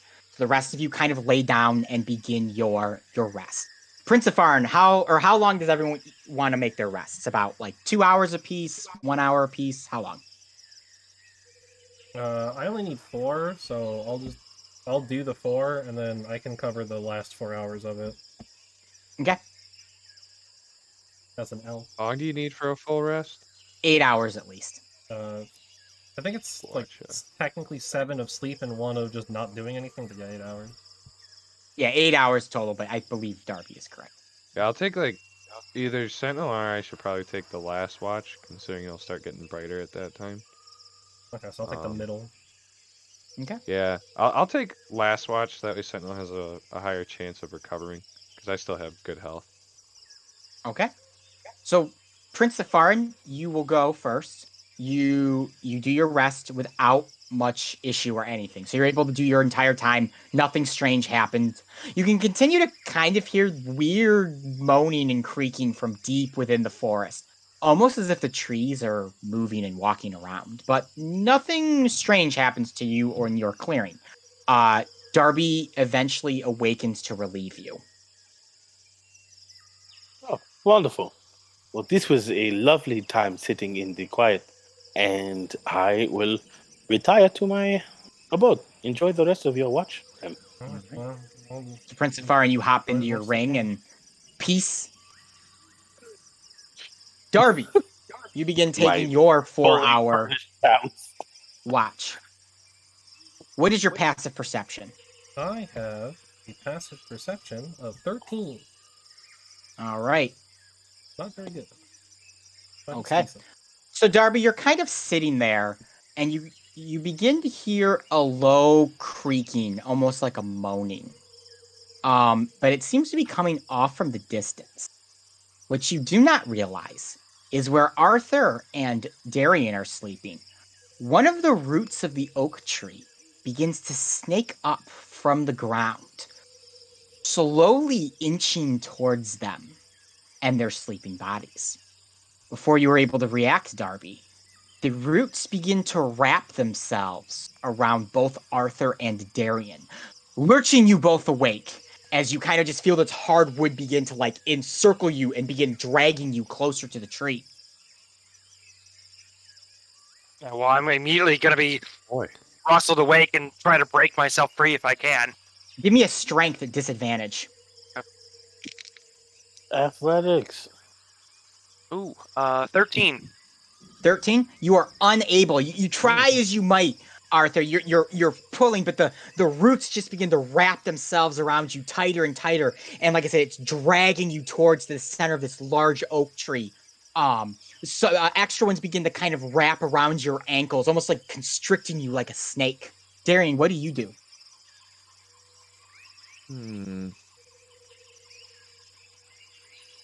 I'm gonna try to grab onto something anchored in the ground so it doesn't pull me wherever the hell it's trying to pull me.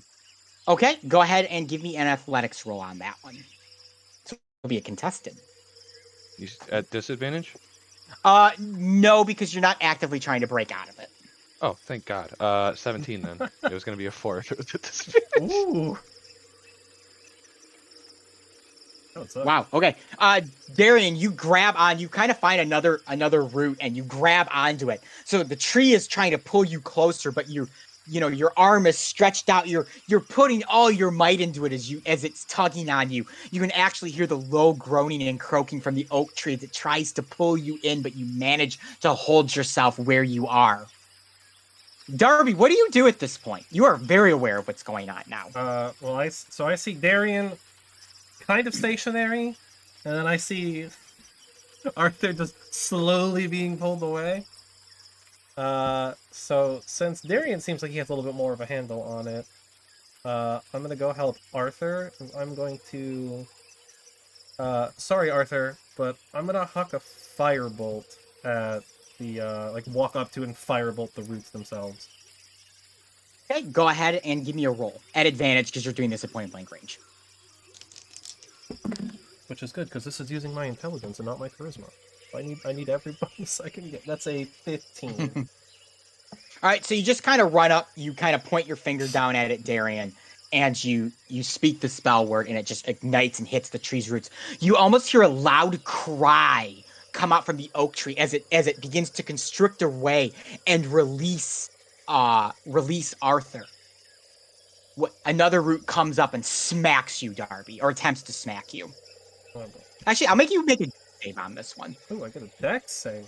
Nice. I'm like okay at this. Not really. That's the wrong. I'm not good at this. That's an 11. Okay, that will fail. So this giant root just rips out of the ground, like rips straight up from the dirt, and just smacks you kind of upside the head for 14 points of damage and knocks you prone. Okay. I'm living. Ow. No, at this point, you have awoken from the sound of this root just being ripped up in the firebolt. Prince Safarin, what are you able to hear from inside your ring? I can hear everything from what goes on with the outside of it. Okay, so you have awoken as well at this point. I'm inside my lovely furnished apartment. Yep. With all my lavish things and my foods and my meats and my perfectly temperatured area and my beautiful wall-to-wall panoramic video screen. Well, I hear a lot of commotion going on outside, but I can't see it. So. Yep, tons of commotion. Who is wearing the ring? No one. I just usually I just set it with Sentinel because he's like the big thing. Okay. And then I go inside of it. So Sentinel's Prince Safarin, do you leave your ring at all, or are you just hanging out inside? I want to hang out for a second. I'm not sure what happened. I just woke up. I'm like, there's some noise outside. What's going on? Sentinel, what do you do then? You've awoken. Okay. So I see. So Darby's fine. Like he just got hit. I got. Yeah, he's on the ground. He got smoked by a tree. Looking like. And you're prone, right? I'm prone. Yeah. But Arthur is being actively dragged. He said that the firebolt made the root release me, correct? Okay. Yes, you are released, Arthur. You're prone also, but you are released. And then, so Darian he's got something on him. Yes, he is currently. Darian is entangled. His legs are entangled, but his upper half is free, and he was able to hold onto another root. Okay, so then I'm gonna go to over to Darian and try to like chop the root that is grabbing onto him. Give me an attack roll. Can I reckless attack this thing? Yeah, if you want, you can get advantage on it. 14. That will hit. 5. Okay, damage. So with your big beak axe, Sentinel, you kind of run up and you begin chopping at the root. Unfortunately, with the damage that you did, you're not able to fully get through it. But you can almost hear like the tree cry out in pain as you hit it. Darian, you're still being pulled by this thing. Sentinel just attempted to help you. I'm gonna try to break free. Go ahead. Strength at disadvantage. I want to break free. Oh yeah, I'm not strong. 6. You are still entwined. It's actually seemingly getting tighter now that Sentinel has attacked it.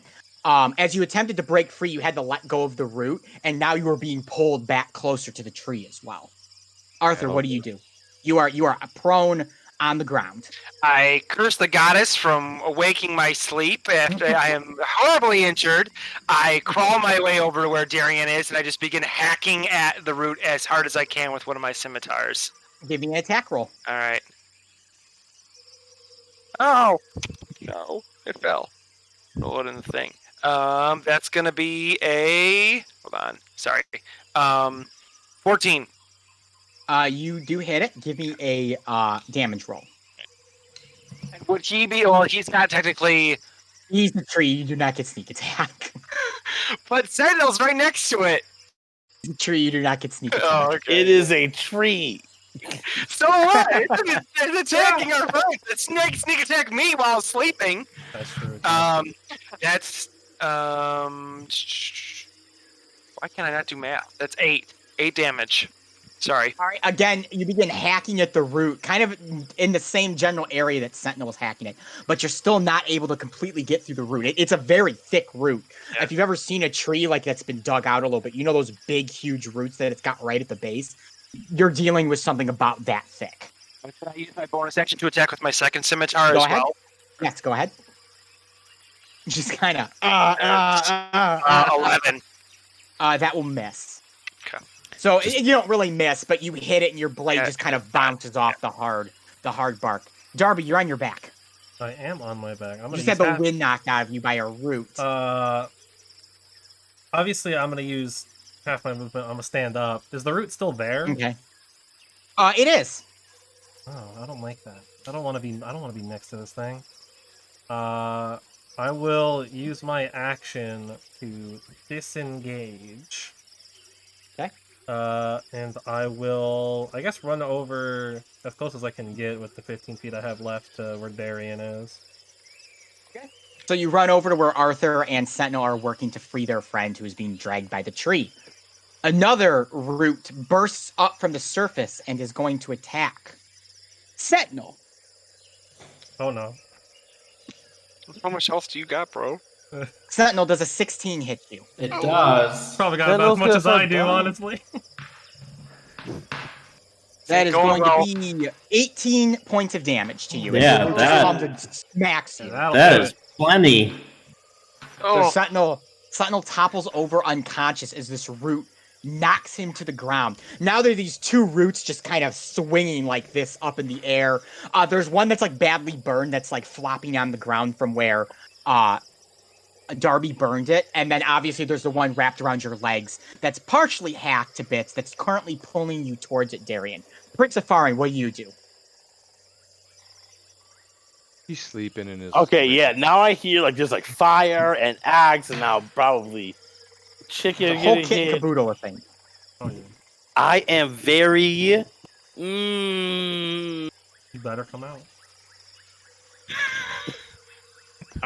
I know that I'm safe in here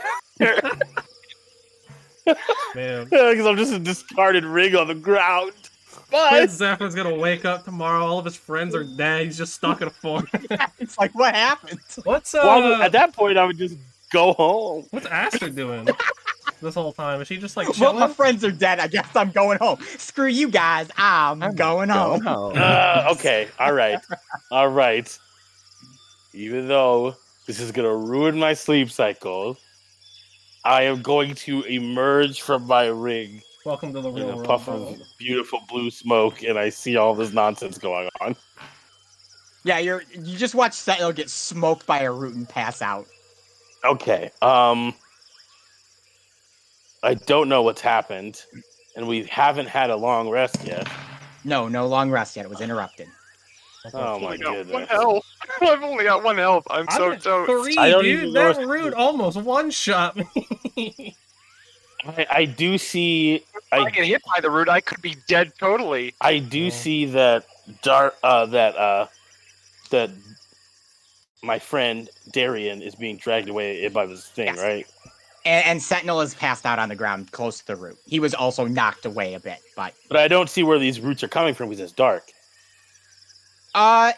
you can discern they're coming from this giant oak tree. Oh, which giant oak tree? When we're There's sleeping, just- by. Yeah, there's just Oh. you were by a bunch of trees. There's a real large oak tree, and it seems that it is attacking you guys. Okay, I am going to look at this giant oak tree. I'm gonna see all of my friends that are getting knocked out and hurt. My eyes are gonna glow white with rage, and I am going to look at it, and I am going to say, enough super loud. Like, enough! And I'm going to have them make a Constitution saving. All right. One sec. Let me pull this back up again. Non-save. Wow. 22? All right. Well, it takes half damage. Go ahead. What spell are you casting? Thunder Wave. Okay. And I've read it, and it is a 15-foot cube originating from me, so it doesn't have to be all around me. I'm going to make it like a diamond, so it goes straight with me at the corner. Okay. And so it doesn't hit any of my friends. It's going to take 7 thunder damage. So you just unleash this giant thunder blast, and it smacks into the tree. A whole bunch of bark comes flying off of it. Again, you hear a loud groan and croaking from the tree as it seems to just sort of reel back a little bit. If a tree can reel, its roots kind of snake upwards a little bit, like appendages of someone who's just been smacked, being forcibly hit backwards. Mm-hmm. Anything else for you, Prince Safarin? That is all I can do right now, so that's what I'm doing. Sentinel, I need you to make a death save for me. 11. That is a success, so that is one successful death save. As the tree continues to its assault of you guys, Sentinel unconscious on the ground, Darby within its... I'm not Darby, excuse me, Darian within its grasp being dragged away, and the rest of the group just not overly looking well. You hear a rustle from one of the shrubs behind you, and a small voice yell out, "Well, what you doing there? Stop right now!" And emerging from the bush comes the small girl that you had saw Sentinel in the clearing, and that, Darian, you had seen when you had peered into the clearing. She kind of walks up, and the tree almost seems to immediately stop what it's doing. "Well, what are you doing there? Let him go! He didn't do anything wrong to you. Mr. Oak, let him go right now. I'm telling you, I won't tell you twice."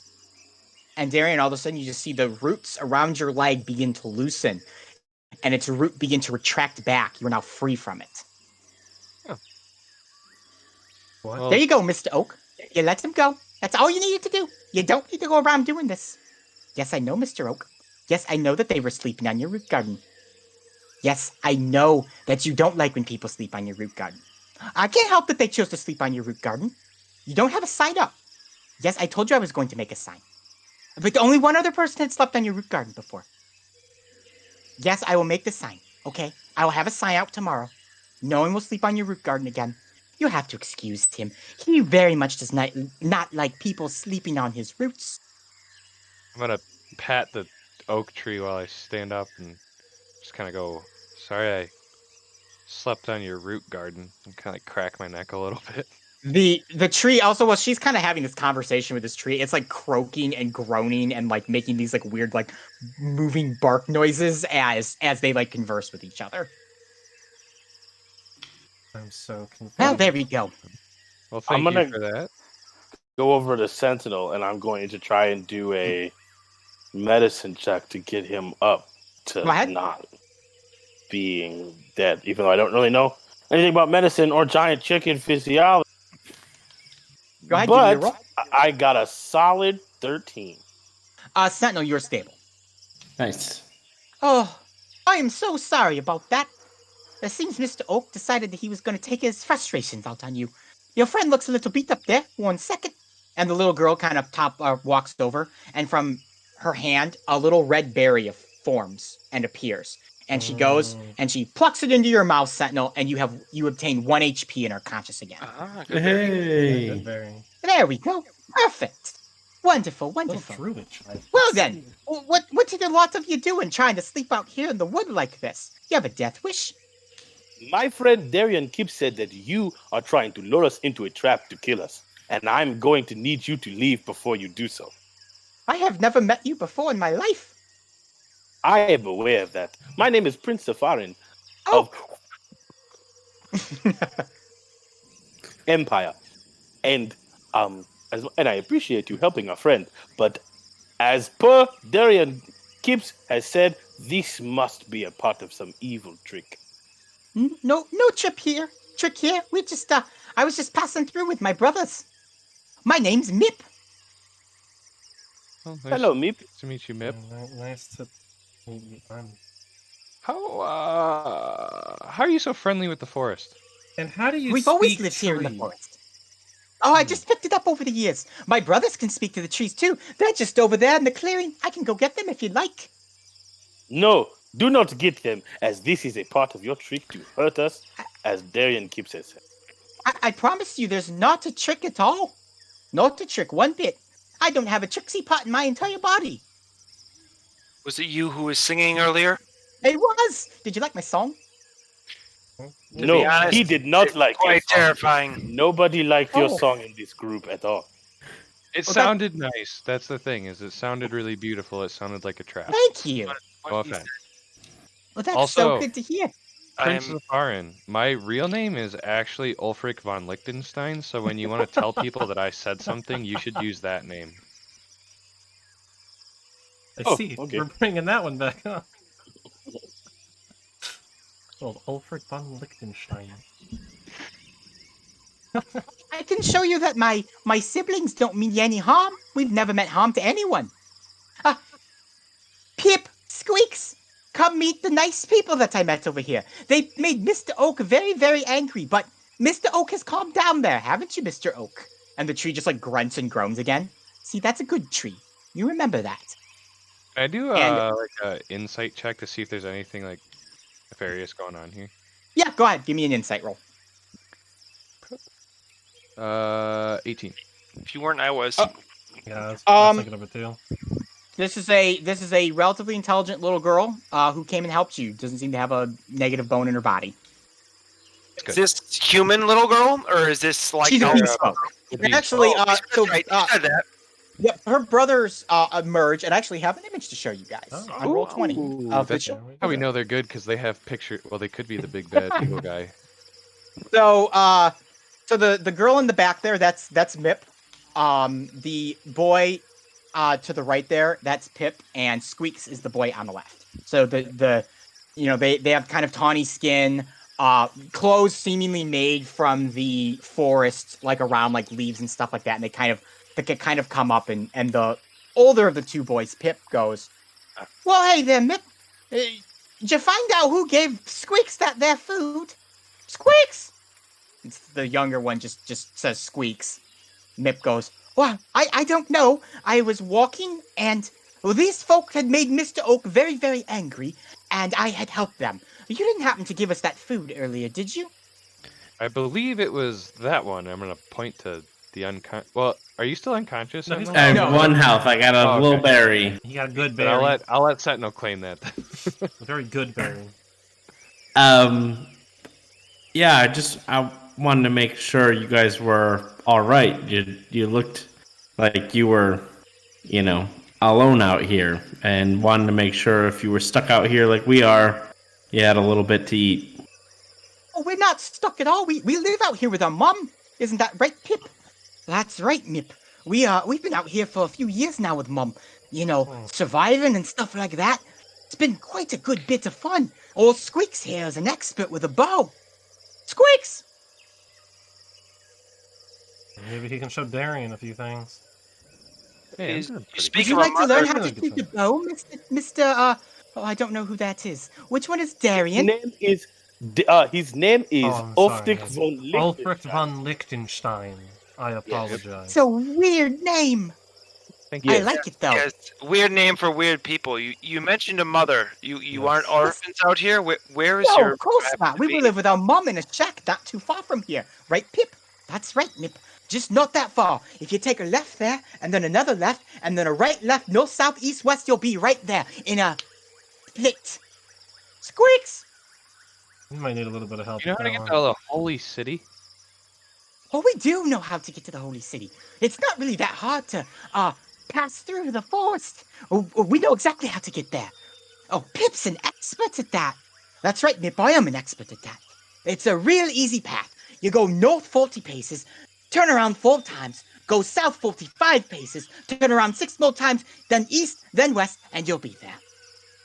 Squeaks! Okay.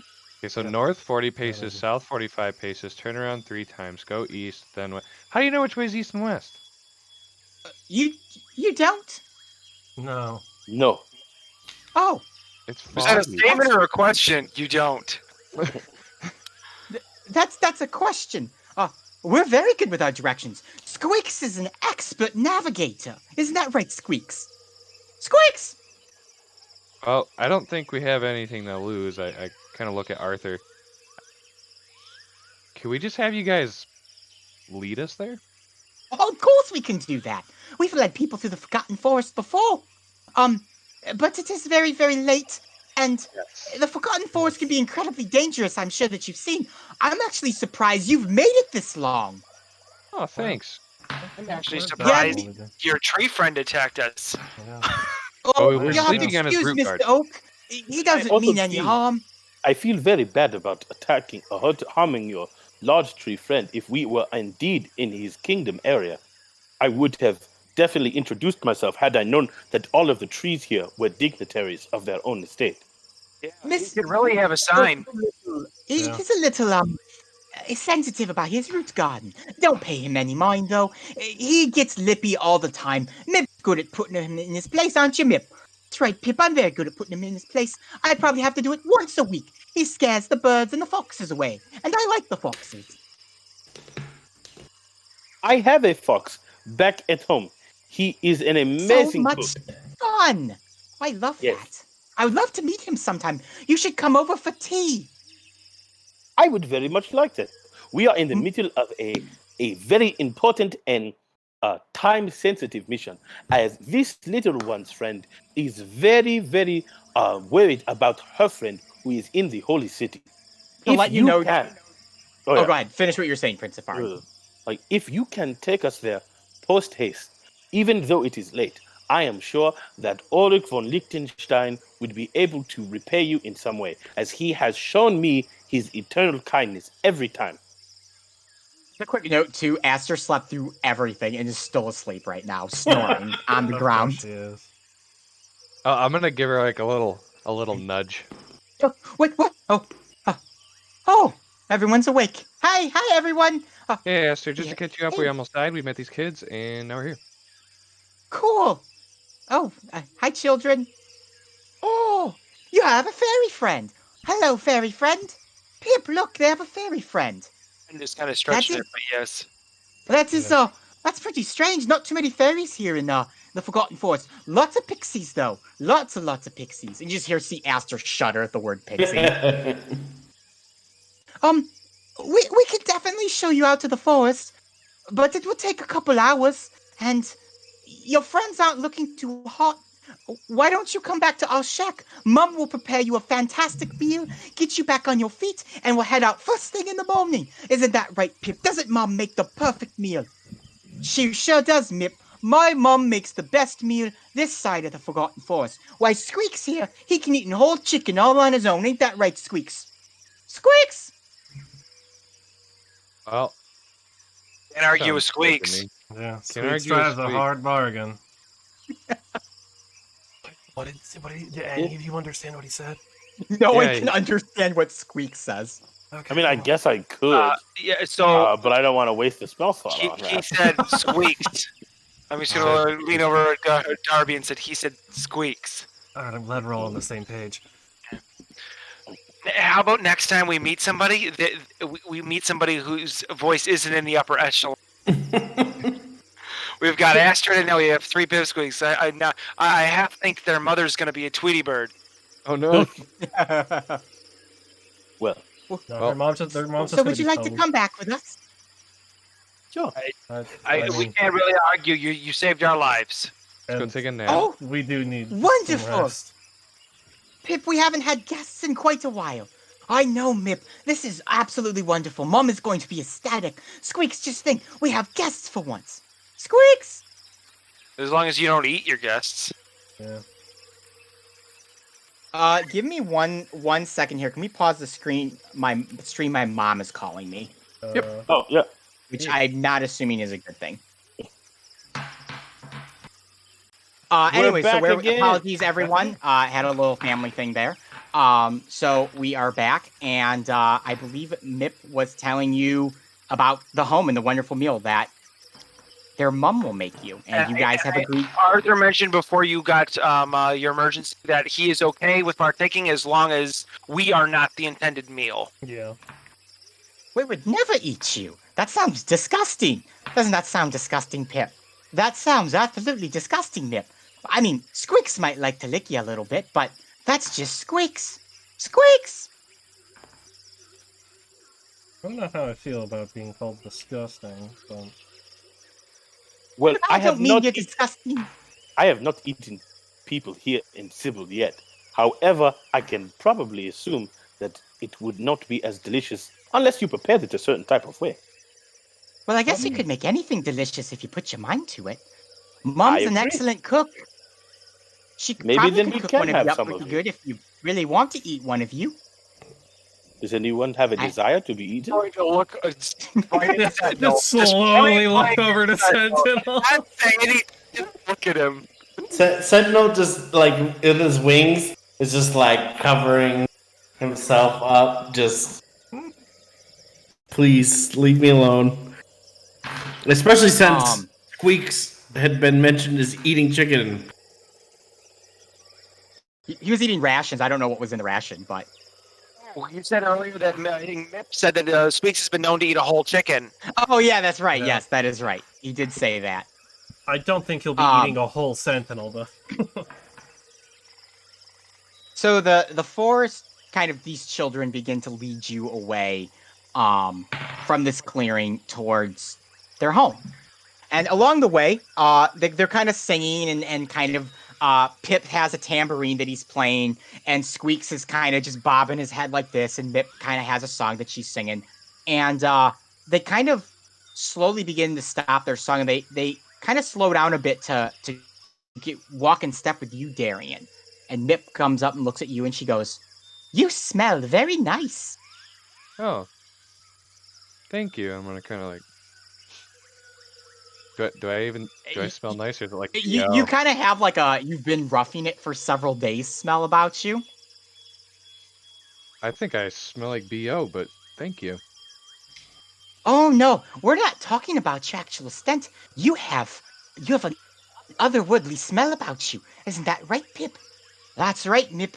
I can smell it halfway across the Forgotten Forest, that I can. Squeaks has got the best nose of the lot of us, right? That right, Squeaks. Squeaks! He kind of just leans in and begins licking your elbow. Oh. I'm going to like pull my elbow away and be like, I mean, I had some of that weird fish from the warehouse, but jeez. Mip smacks him. Squeaks! That is absolutely awful for you to do. They haven't done anything. You should lick him. We've told you not to lick people before. Squeaks! You have to excuse him. He just does kind of things.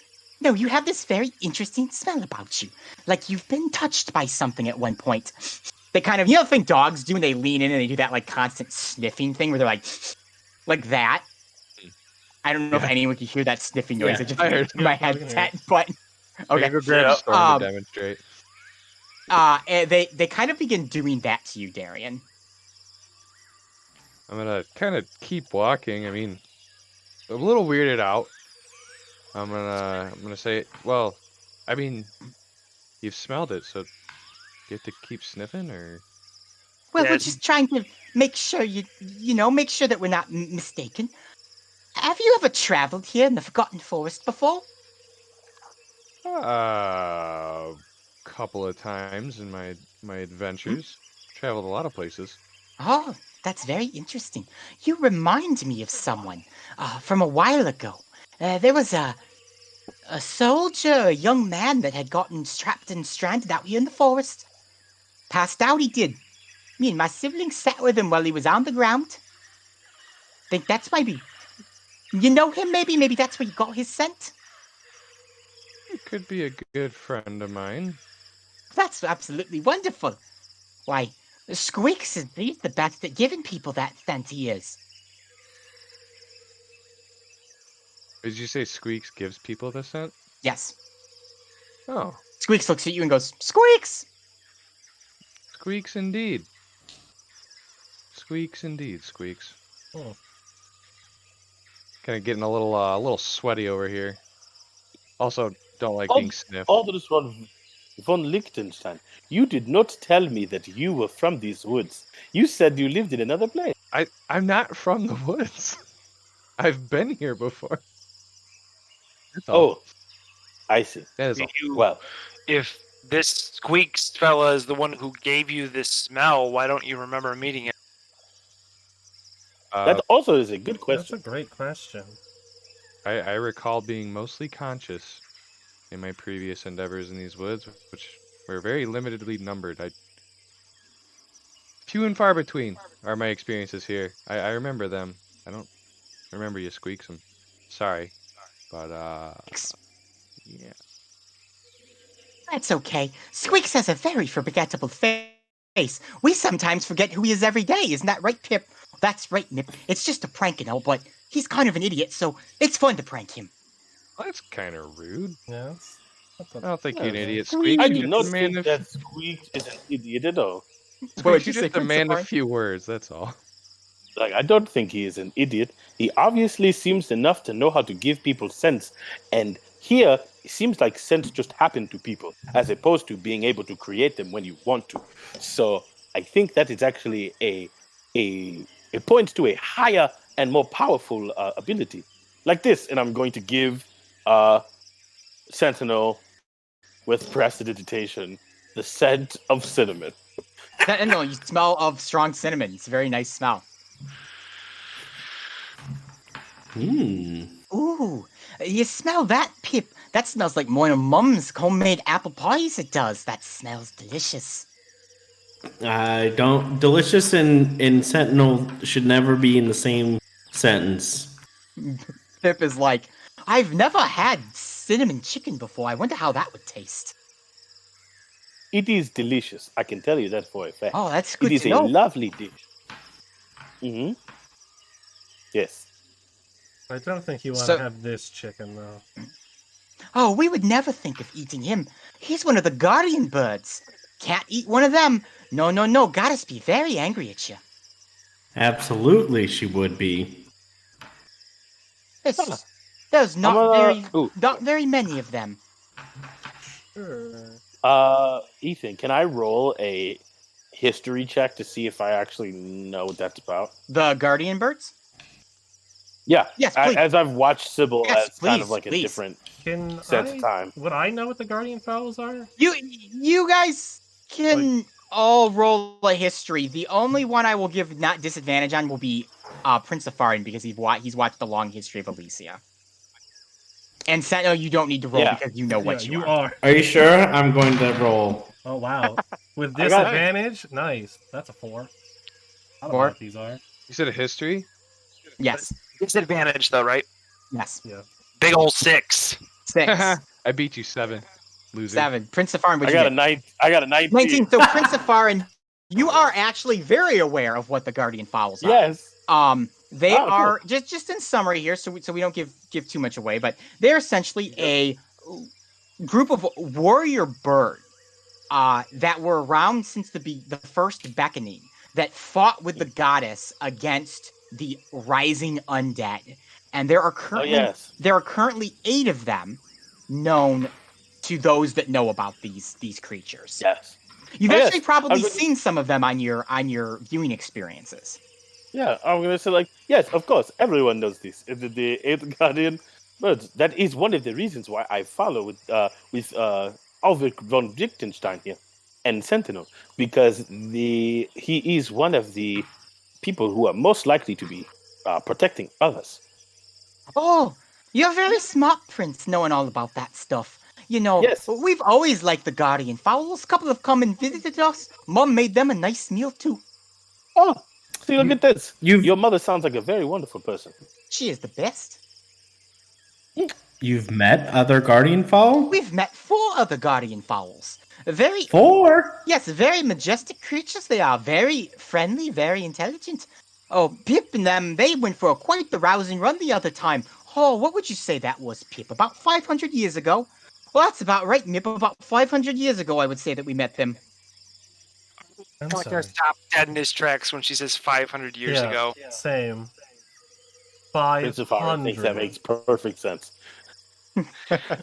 Excuse me, but excuse my candor, but you don't seem to give off the appearance of somebody who is of that age. Yeah. Do you alter your appearances in any way? Or are you just given longevity through your connection to the forest? Alter our appearance? Why would we ever alter our appearance? Pip, why would we ever alter our appearance? I don't know, Mip. It's kind of a weird question. We've just always been this way. Yes, I do not understand your question. He gets it.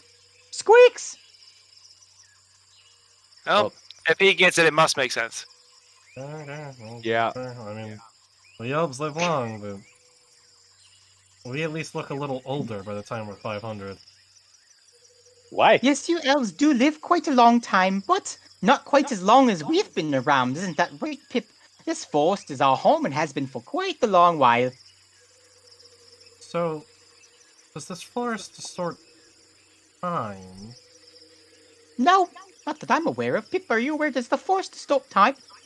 I'm not aware that the forest distorts time, Mip. It's always just kind of been a spooky forest. Squeaks. No? Oh. Squeaks. Squeaks didn't say anything. I was trying to time You it just out. say squeaks out loud, and everyone looks at you like, Yeah? Sure. Mock the kid, why don't you? the kid looks at you in horror as you've insulted everyone he's You know ever what? known. We're mocking and insulting to call him a kid. This is your elder, Darby. He is over 500 years old. I Exactly. guess. Actually, I just had my 35,000th birthday. What did I tell you? What? Oh, I remember my 35,000th birthday. You're that old Oh, you say too, thousands? Prince. That's Or do you say wonderful. hundreds? You say hundreds. I gotta remember how old I am. Hold on one second. Because I might actually be older than I have to double check. That's I am strange. not.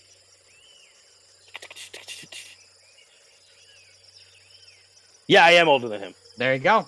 I remember my 35,000th birthday. It was an amazing event. The party lasted for at least 12 months. Oh, That's I remember my amazing.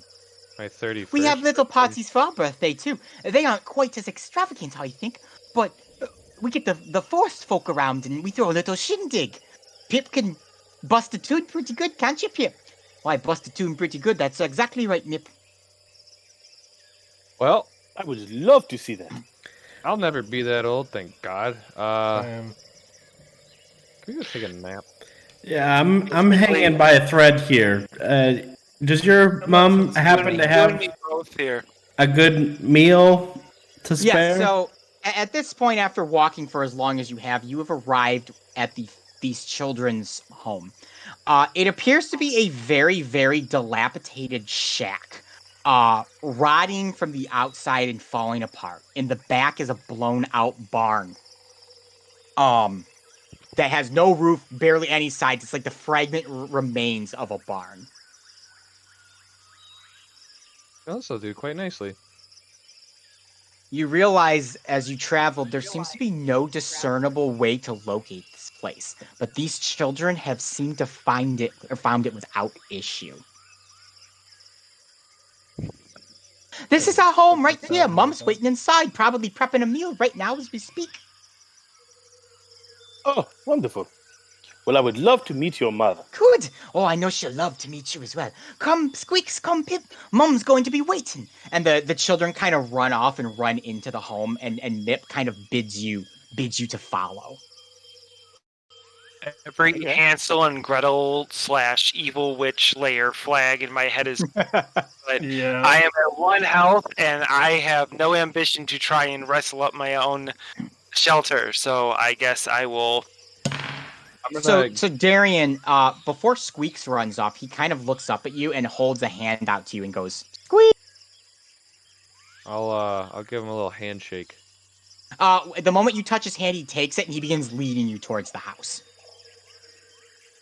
All right, I guess I'm going to the house. I will follow. Yeah, I'm also going. All right, so you guys all follow Mip, Pip, and Squeaks into the dilapidated home. But never judge a book by its cover.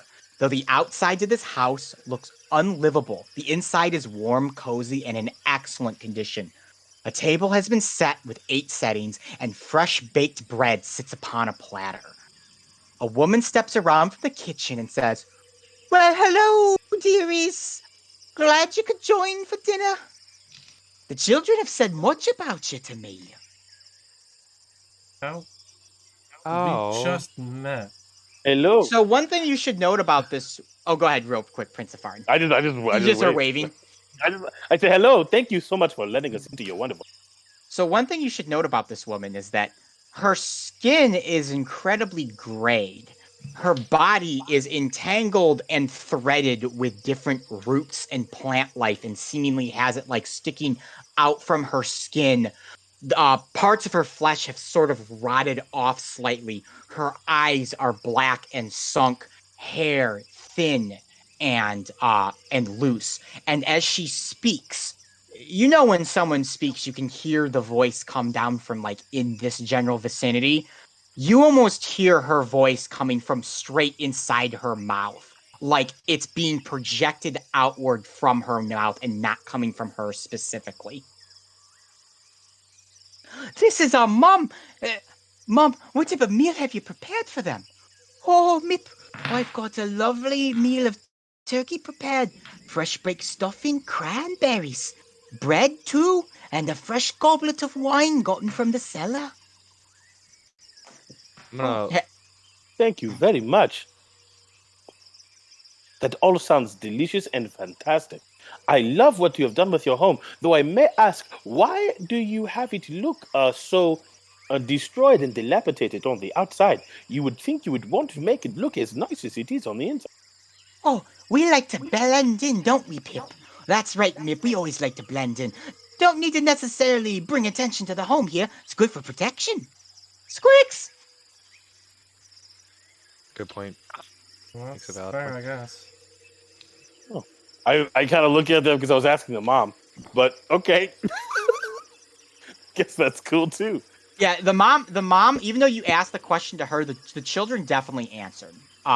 She has a very almost robotic set of movements as she kind of moves and walks and kind of hobbles over, and from a large like oven that they like, this kind of brick burning oven, she pulls out this huge platter with the largest turkey you've ever seen in your life. Golden brown skin, homemade stuffing crammed like in the heart of it, and she goes over and sets it on the table. It smells heavenly. "Well, here you are, dearies. Your meal. I've just been preparing it for you since the children told me about you." She hobbles over and sits at one of the chairs.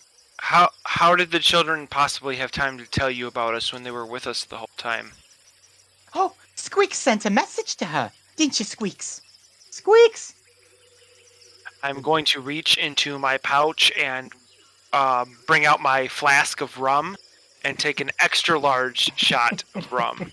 You've taken an extra large shot of rum. I'm gonna hold my hand out towards Arthur. I'm just kind of doing one of these. I'm going to look at you. I'm going to shake my head. I'm going to close the flask and deposit it back into my satchel. I'm gonna sit down at the table. Is there a particular place you would like us to sit? I don't want to disrespect your protocol. Not at all. Sit wherever you like. You're guests in our home right now. Our home is your home.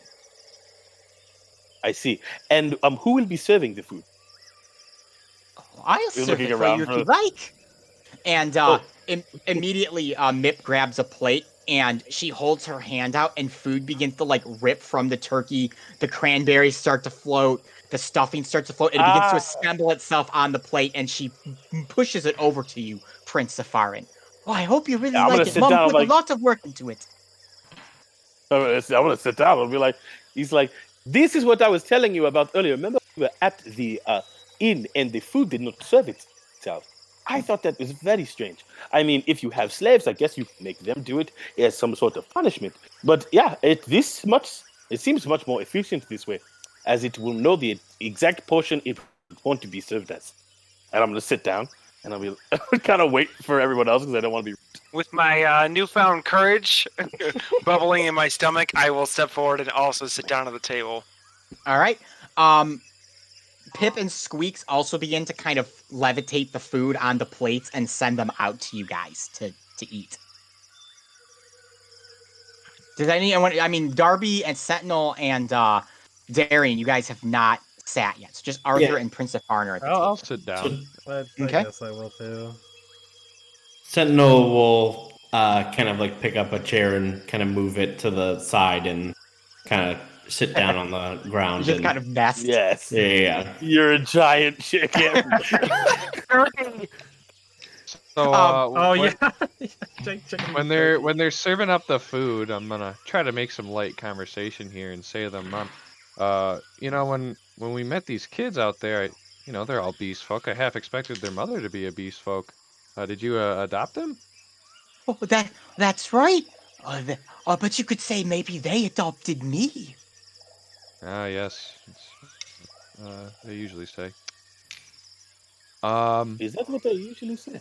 That's what I say now. I suppose. Well, I'm gonna start eating.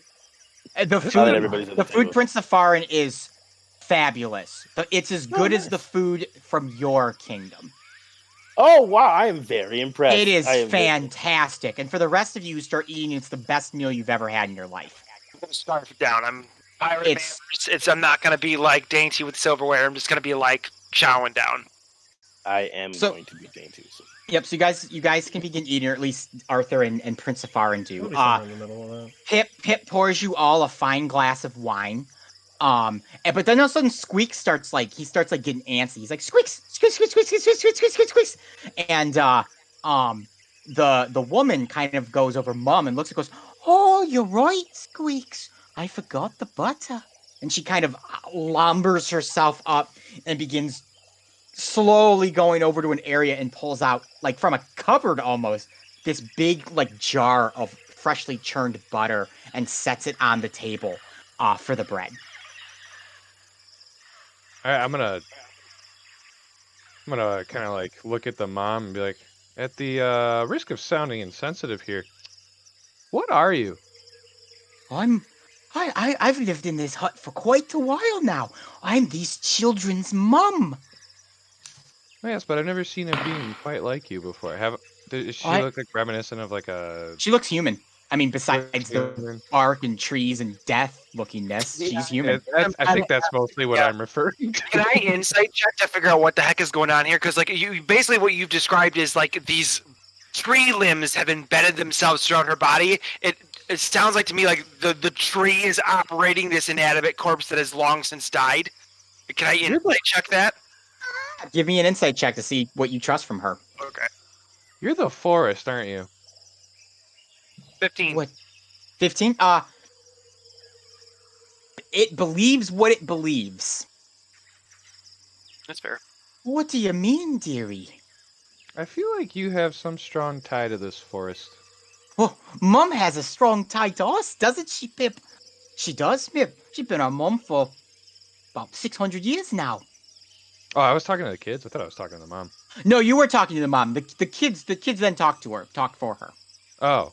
Oh, sometimes the kids talk for her. Sometimes she talks to herself. So, well, sorry, I'm not. Their voices aren't super distinguishable. I apologize. Oh no, it's okay. It's okay.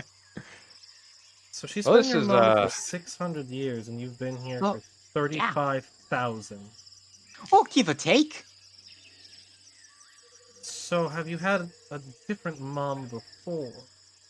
Oh, we've had many mums before. This has been our favorite mum, though. Squeaks loves her. Squeaks!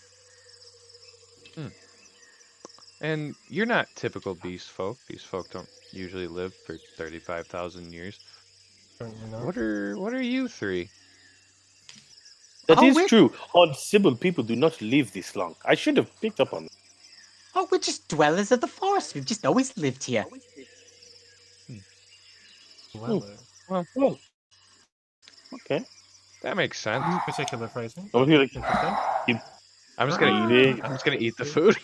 So everyone who eats the food is going to get inspiration. This inspiration can be cashed in to give you advantage on one roll, or allow you to automatically succeed a roll, an ability check roll, with essentially like the lowest possible success. So you're not gonna have like a super success, but you will succeed with it.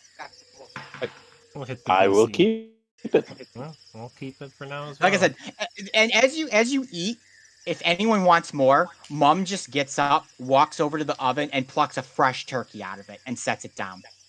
She'll go all night as long as you keep eating. Yeah, Sentinel I will. is just going to like. turkey. Yeah. Are you eating the turkey, Sentinel? Yeah, it's not chicken. It's not chicken, it's a Yeah. turkey, those It's bastards. not good. Yeah. Not Yeah, cannibalism. It's close. So he's just Yeah. like sitting back, and the food that's like flying, that they're like magically moving through the air, like slowly. Sentinel just kind of keeps like just opening its mouth, and and it's just being fed, turkey and cranberry sauce and stuffing and all of those kind of Making things. me hungry. Yep. As it slowly just kind of falls asleep in its little nesting spot in the ground. Eventually, the meal comes to an end. You obviously all fill. Plump Belly's probably the best you've eaten in a very long time, with maybe the exception of Prince of Farin, who eats very well quite a bit. But the meal is fantastic. As you are finishing up, Pip and Mip begin to clear away the table with the help of Mum, and Squeak runs over to 5 beds and begins preparing them for you. You guys are free to sleep here for the night if you would like. Keep you out of that scary forest, it will. Very hospitable of you. As Arthur has had you plenty very of goblets of wine as provided by them, he will meander over to a bed and then just plop down, like not even get underneath any of the covers. He will just face down onto one of the beds.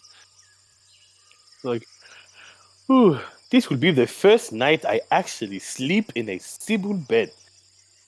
You could say you're roughing it. Yes, I have been roughing it this whole time, as I have to walk everywhere I go. We like Ah. walking. Pip is like the national Elysian walking champion, aren't you, Pip? Or I claimed the title more than once. Well, I've tried to at least. It's not a real title, but I've said it is. There is a walking championship here in Sibyl. No, but I like to think that there is, and that I'm the champion of it. Okay, I like the way I understand you what think, you're kid. saying. I like the way you think. You have to think of like a winner to be a winner, you know.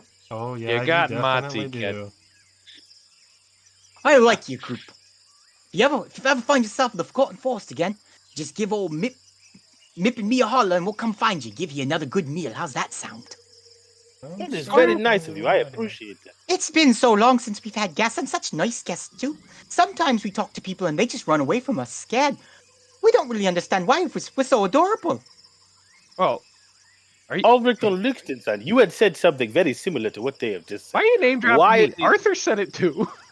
This is true. Well, you are my guide. You are my guide. Arthur, you did also say Okay. that, however. Well, Mip, Pip, Who and is Squeak. currently laying face down in his bed will turn, hiccup very loudly, and just go, "Squeaks!" Well, Mip, Pip, and Squeaks. Are you familiar with a siren? You know, the being. You mean that those would- nasty little sea creatures that lure pirates in and kill them? Yeah, of course we are. We've met a couple. Of course. Well, I will have to say that 3 kids seemingly innocently playing in a forest while singing pretty nice melodies. You got a nice voice, Mip. It almost reminds unknowing people that haven't lived for 35,000 years of a siren, and could be pretty off-putting, especially with your childlike appearance. Oh, Pip, write that down. People do not like when we sing in clearings, and they will not approach us. Got it written down, Mip. No problem. I'm glad I could clear that up for you. Yeah. So the beds are made and ready for you guys.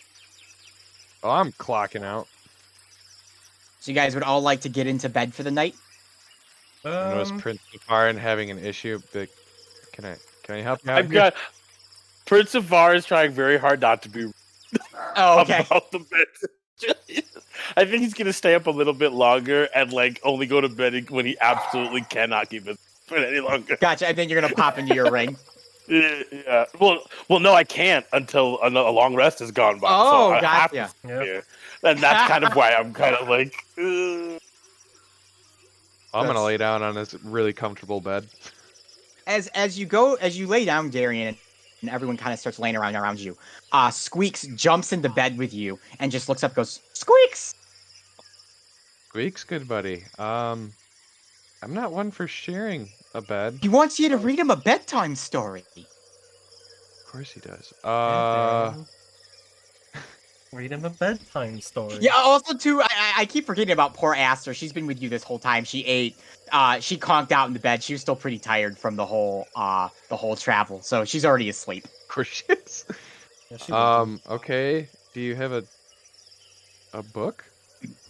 Oh. Squeaks! No, he doesn't have a book. He just wants you to tell him a tale. A tall tale, if you can. A tall tale. Oh boy. Okay. Alright. Darian Kipps is struggling to come up with a tall tale. Well, he's doing... Oh, you go ahead and do that. I'm going to do something while you're doing it. Hey, go ahead and do your thing. I'm going to think of a random tall tale off the top of my head. You don't have to come up with anything. You just say you can tell him a story if you want. Okay, I'll go with that. I'm sitting here thinking of plot points and progression. And Prince Safari, what are you doing? I was going to go over to the mom while they're getting ready to do bed stuff. Okay. And I was going to have a conversation with her, or try to. Sure. So she is off in a side room, kind of getting into bed herself. But it's not like getting into bed like people of Sybil do. She kind of just falls into it. Oh, I am so sorry. I did not mean to interrupt your rest. You have a good it night. is no problem, dearie. Did she say that from face down on the bed? Yeah, she just said that face down. No! I hate it. so creepy. I hate it so much. It has me so I was on edge. wondering. I actually had a question about this forest, if you did not mind me asking. Oh, yes, ask away, dearie. Though Meep and Pip may be more apt to tell you. Oh, yes, I do not want to interrupt their bedtime story, as Ulrich von Liechtenstein is telling them a tall tale right. Oh, ask away, dearie. I'll tell you what again. There are two cats killing each other. Eric the cats are fighting in the background. I'm so sorry. That's great. Just like Continue, Prince Farn, with your question. Pay-per-view night, man. Yes. Okay, I was gonna say. So we are in the lookout for the Forbidden City. Yes, this Forbidden or Lost, or it's some sort of city that people are not normally in, and this forest seems intent on not letting us get there. And I was wondering if you know why, or in fact that is. Oh, well, the children protect the people in the forest. They'll let you through if they want, dearie. Oh, so it is the children that keep us from moving from place to place with any sort of regularity. They're protecting the old fanes of Elyssia. That is their ward. Thank you. I think I understand what you are saying. Good. Feel free to... Please continue to take your rest. I do not mean to disturb you. If you need anything at all, dearie, Mom's here for you. Oh, in that case, do you have a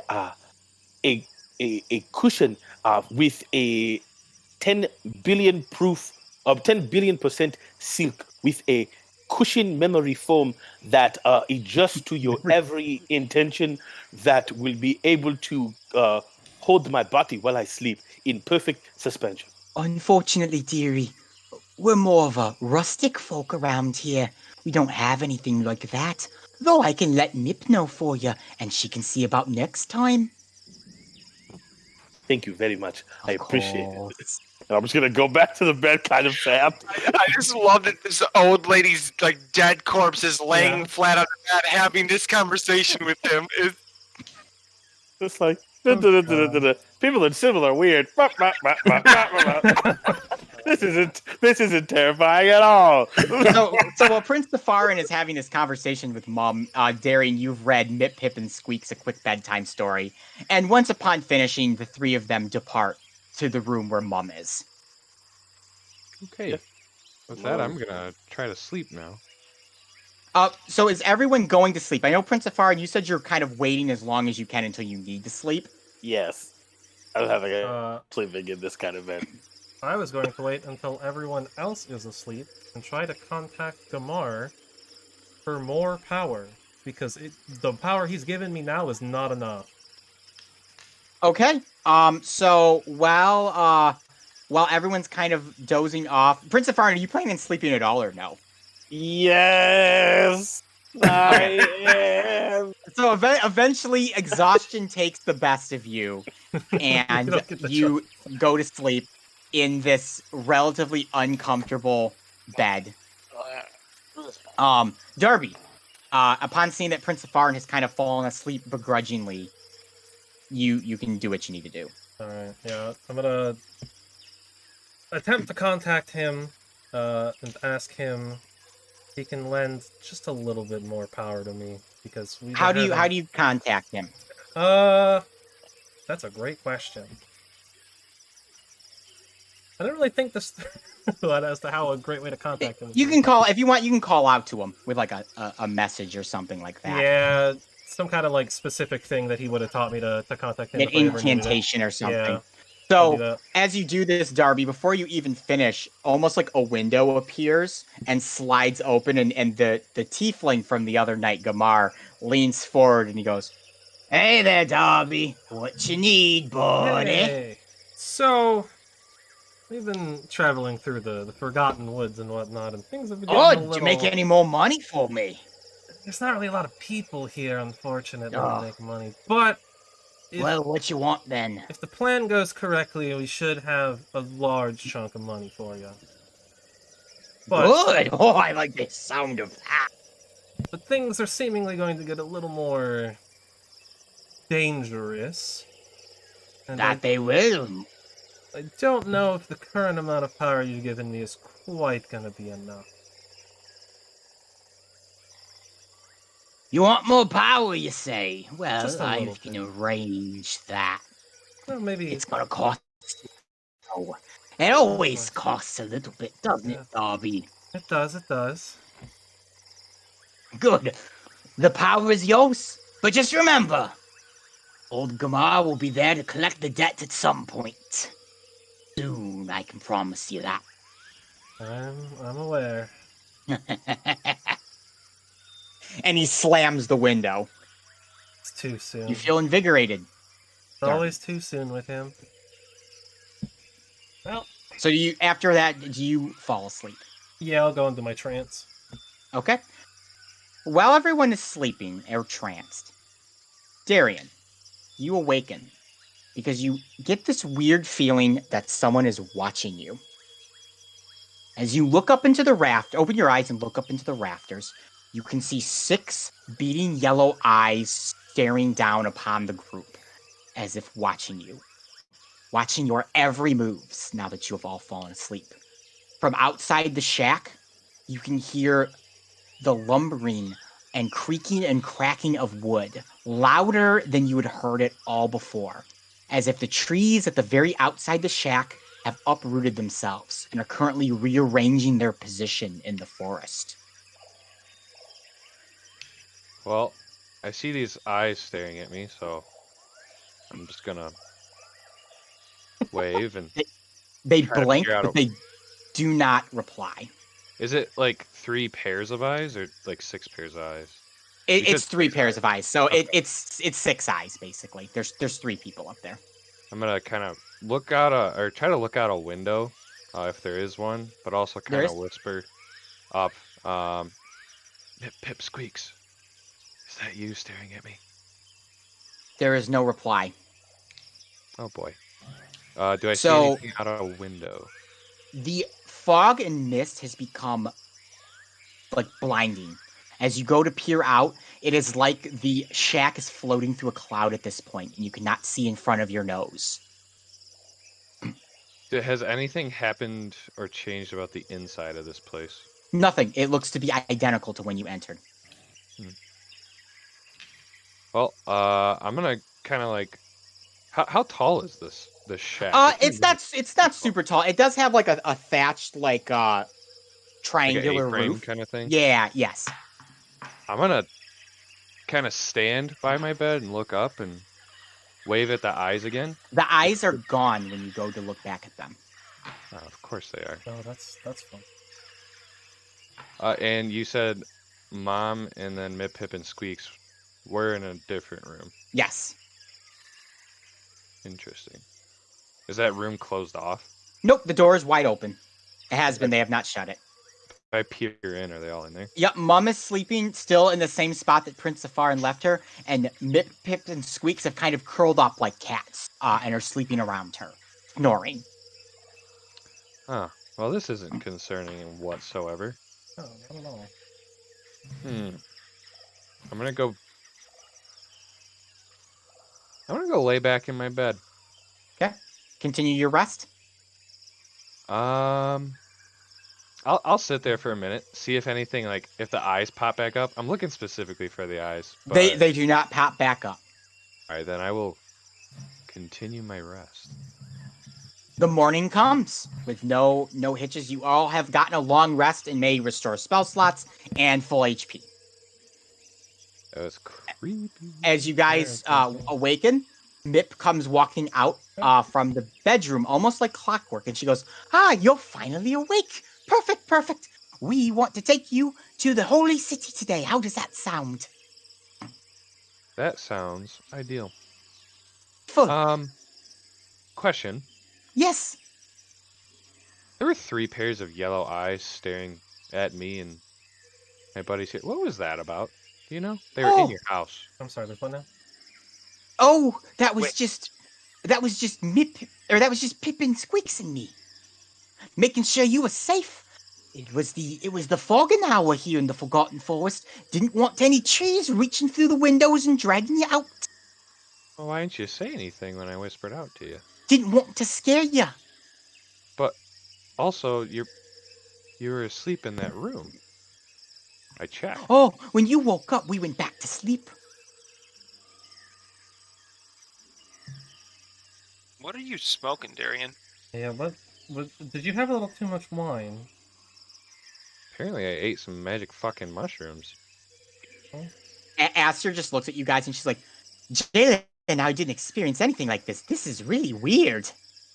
You don't. This what an interesting bed that we have. Yeah, I thought it was pretty cozy, Prince Safar. One of the best beds I've Yeah, ever for had. everyone but Prince Safar, and it was a very comfortable, relaxing night's sleep. And maybe except you, Darian, because you did wake up in the middle of it. I just thank you for your Terrifying as every experience has been with you guys, that was probably the best night's sleep I've had in a while. I would agree with that. Well, I guess we'll look It past certainly you guys was an adventure. sharing me. All right, are we ready to go? Want to get to the holy city bright and early, I bet. Sure, let's find something else to knock me unconscious. Oh, if Yes. you're with us, you won't have to worry about that at all. Ain't that right, Pip? That's right, Mip. You'll be as safe as you can be there, Arthur. Promise. I would be careful on that. He is very, very good at being knocked unconscious. I would not put it past him for him to find a way. Don't threaten me with a good time. So with that, Mip kind of looks at Squeaks and she goes, well, Squeaks, you know the best way. Lead him. Squeaks! And he kind of just walks out the door and kind of bids you to follow. Yeah? I guess we're following. Yeah. All right, so you guys begin following Squeaks. Mip and Pip I'm gonna take pick up one the way. last peek at Mom before we leave. Is she still like face Mom, down Mom at is her? Mom has now gotten up and begins like preening herself over to the door, and she looks over at you, Arthur, and goes, "Oh, hello, dearie. Is there anything I can do for you?" No, ma'am, I'm quite all right, thank you. And Well, if you ever need anything, old Mom will be able to do it for you, within reason. She now has to add because I asked. Yes. Okay. Give a disclaimer now. 600-year-old woman's ways with your request.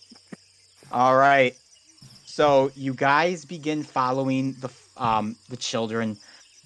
You probably walk for about 2 hours, and you arrive at the other edge of the forest to a large grouping of hills.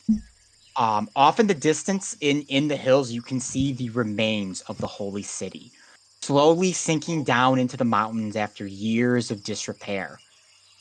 hundreds of bodies of humans, elves, dwarves, and gorgs are standing outside the holy city, crystallized, lost in time. Well, there you go. The holy city for you. Oh, thank you very much. You're I most appreciate you bringing welcome. us here. It was really nice to have you as guests. If you pass through the Forgotten Forest again, don't forget about Pip, Mip, and Squeaks now. I'm sure We I'll will be, do our best I not to do that. possibly could forget about you. Yeah. Oh, I'm sure I'm you'll very be sorry to seeing hear me that. before. I'm sure you'll be seeing me before I see you. That's probably true. Okay, Pip, come on. I know Old Man Oak wants that sign, and we have to put one together without cutting a tree down this time. Come on. And they bid you farewell, and Mip and Pip kind of walk off back into the forest, kind of waving to you. They turn and wave every once in a while. But Squeaks continues to stand there, just staring up at you, Darian. Squeaks! Weeks, your brother and sister, they're leaving without you. He just kind of looks at you, and you kind of see, like, his hair, like, parts slightly, and he just has these pure black eyes. And he goes, "This world smells of death, like it had many years ago.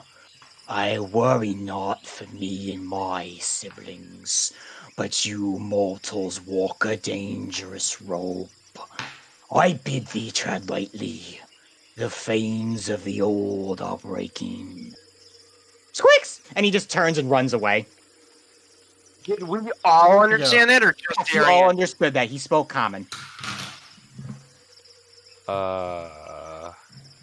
I'm not That surprised. was quite. Why is everything run into with you guys absolutely batshit crazy? To be I fair, don't know why you're say that. including me That in this. sounded- I have not encountered anything that like this did- before. I said That we, did seem Darby. very strange. That's true. That's very strange. I did not catch Even for the Squeaks gentleman, that was a very odd thing and very ominous thing to say. that. This is probably the absolute weirdest thing I've ever seen in my life. you and me both, Esther. And before you guys is the remnants of the Holy City, where we will pick up, not next week, but on June 4th, because we are taking a break for Memorial as a reminder. These So- cliffhangers. Thank you, That's everyone, okay. for tuning in for the stream today, and I hope you enjoyed it. This was a fun session. I've been looking forward to this one for a while. So, June 7th did is when we return. So Monday, June 7th, we will be back. Have a great Memorial Day, everyone. 7. Oh yeah. Yes. Have a happy Memorial Day for all you Americans. The Yeah. U.S. people. And for you U.S. not people.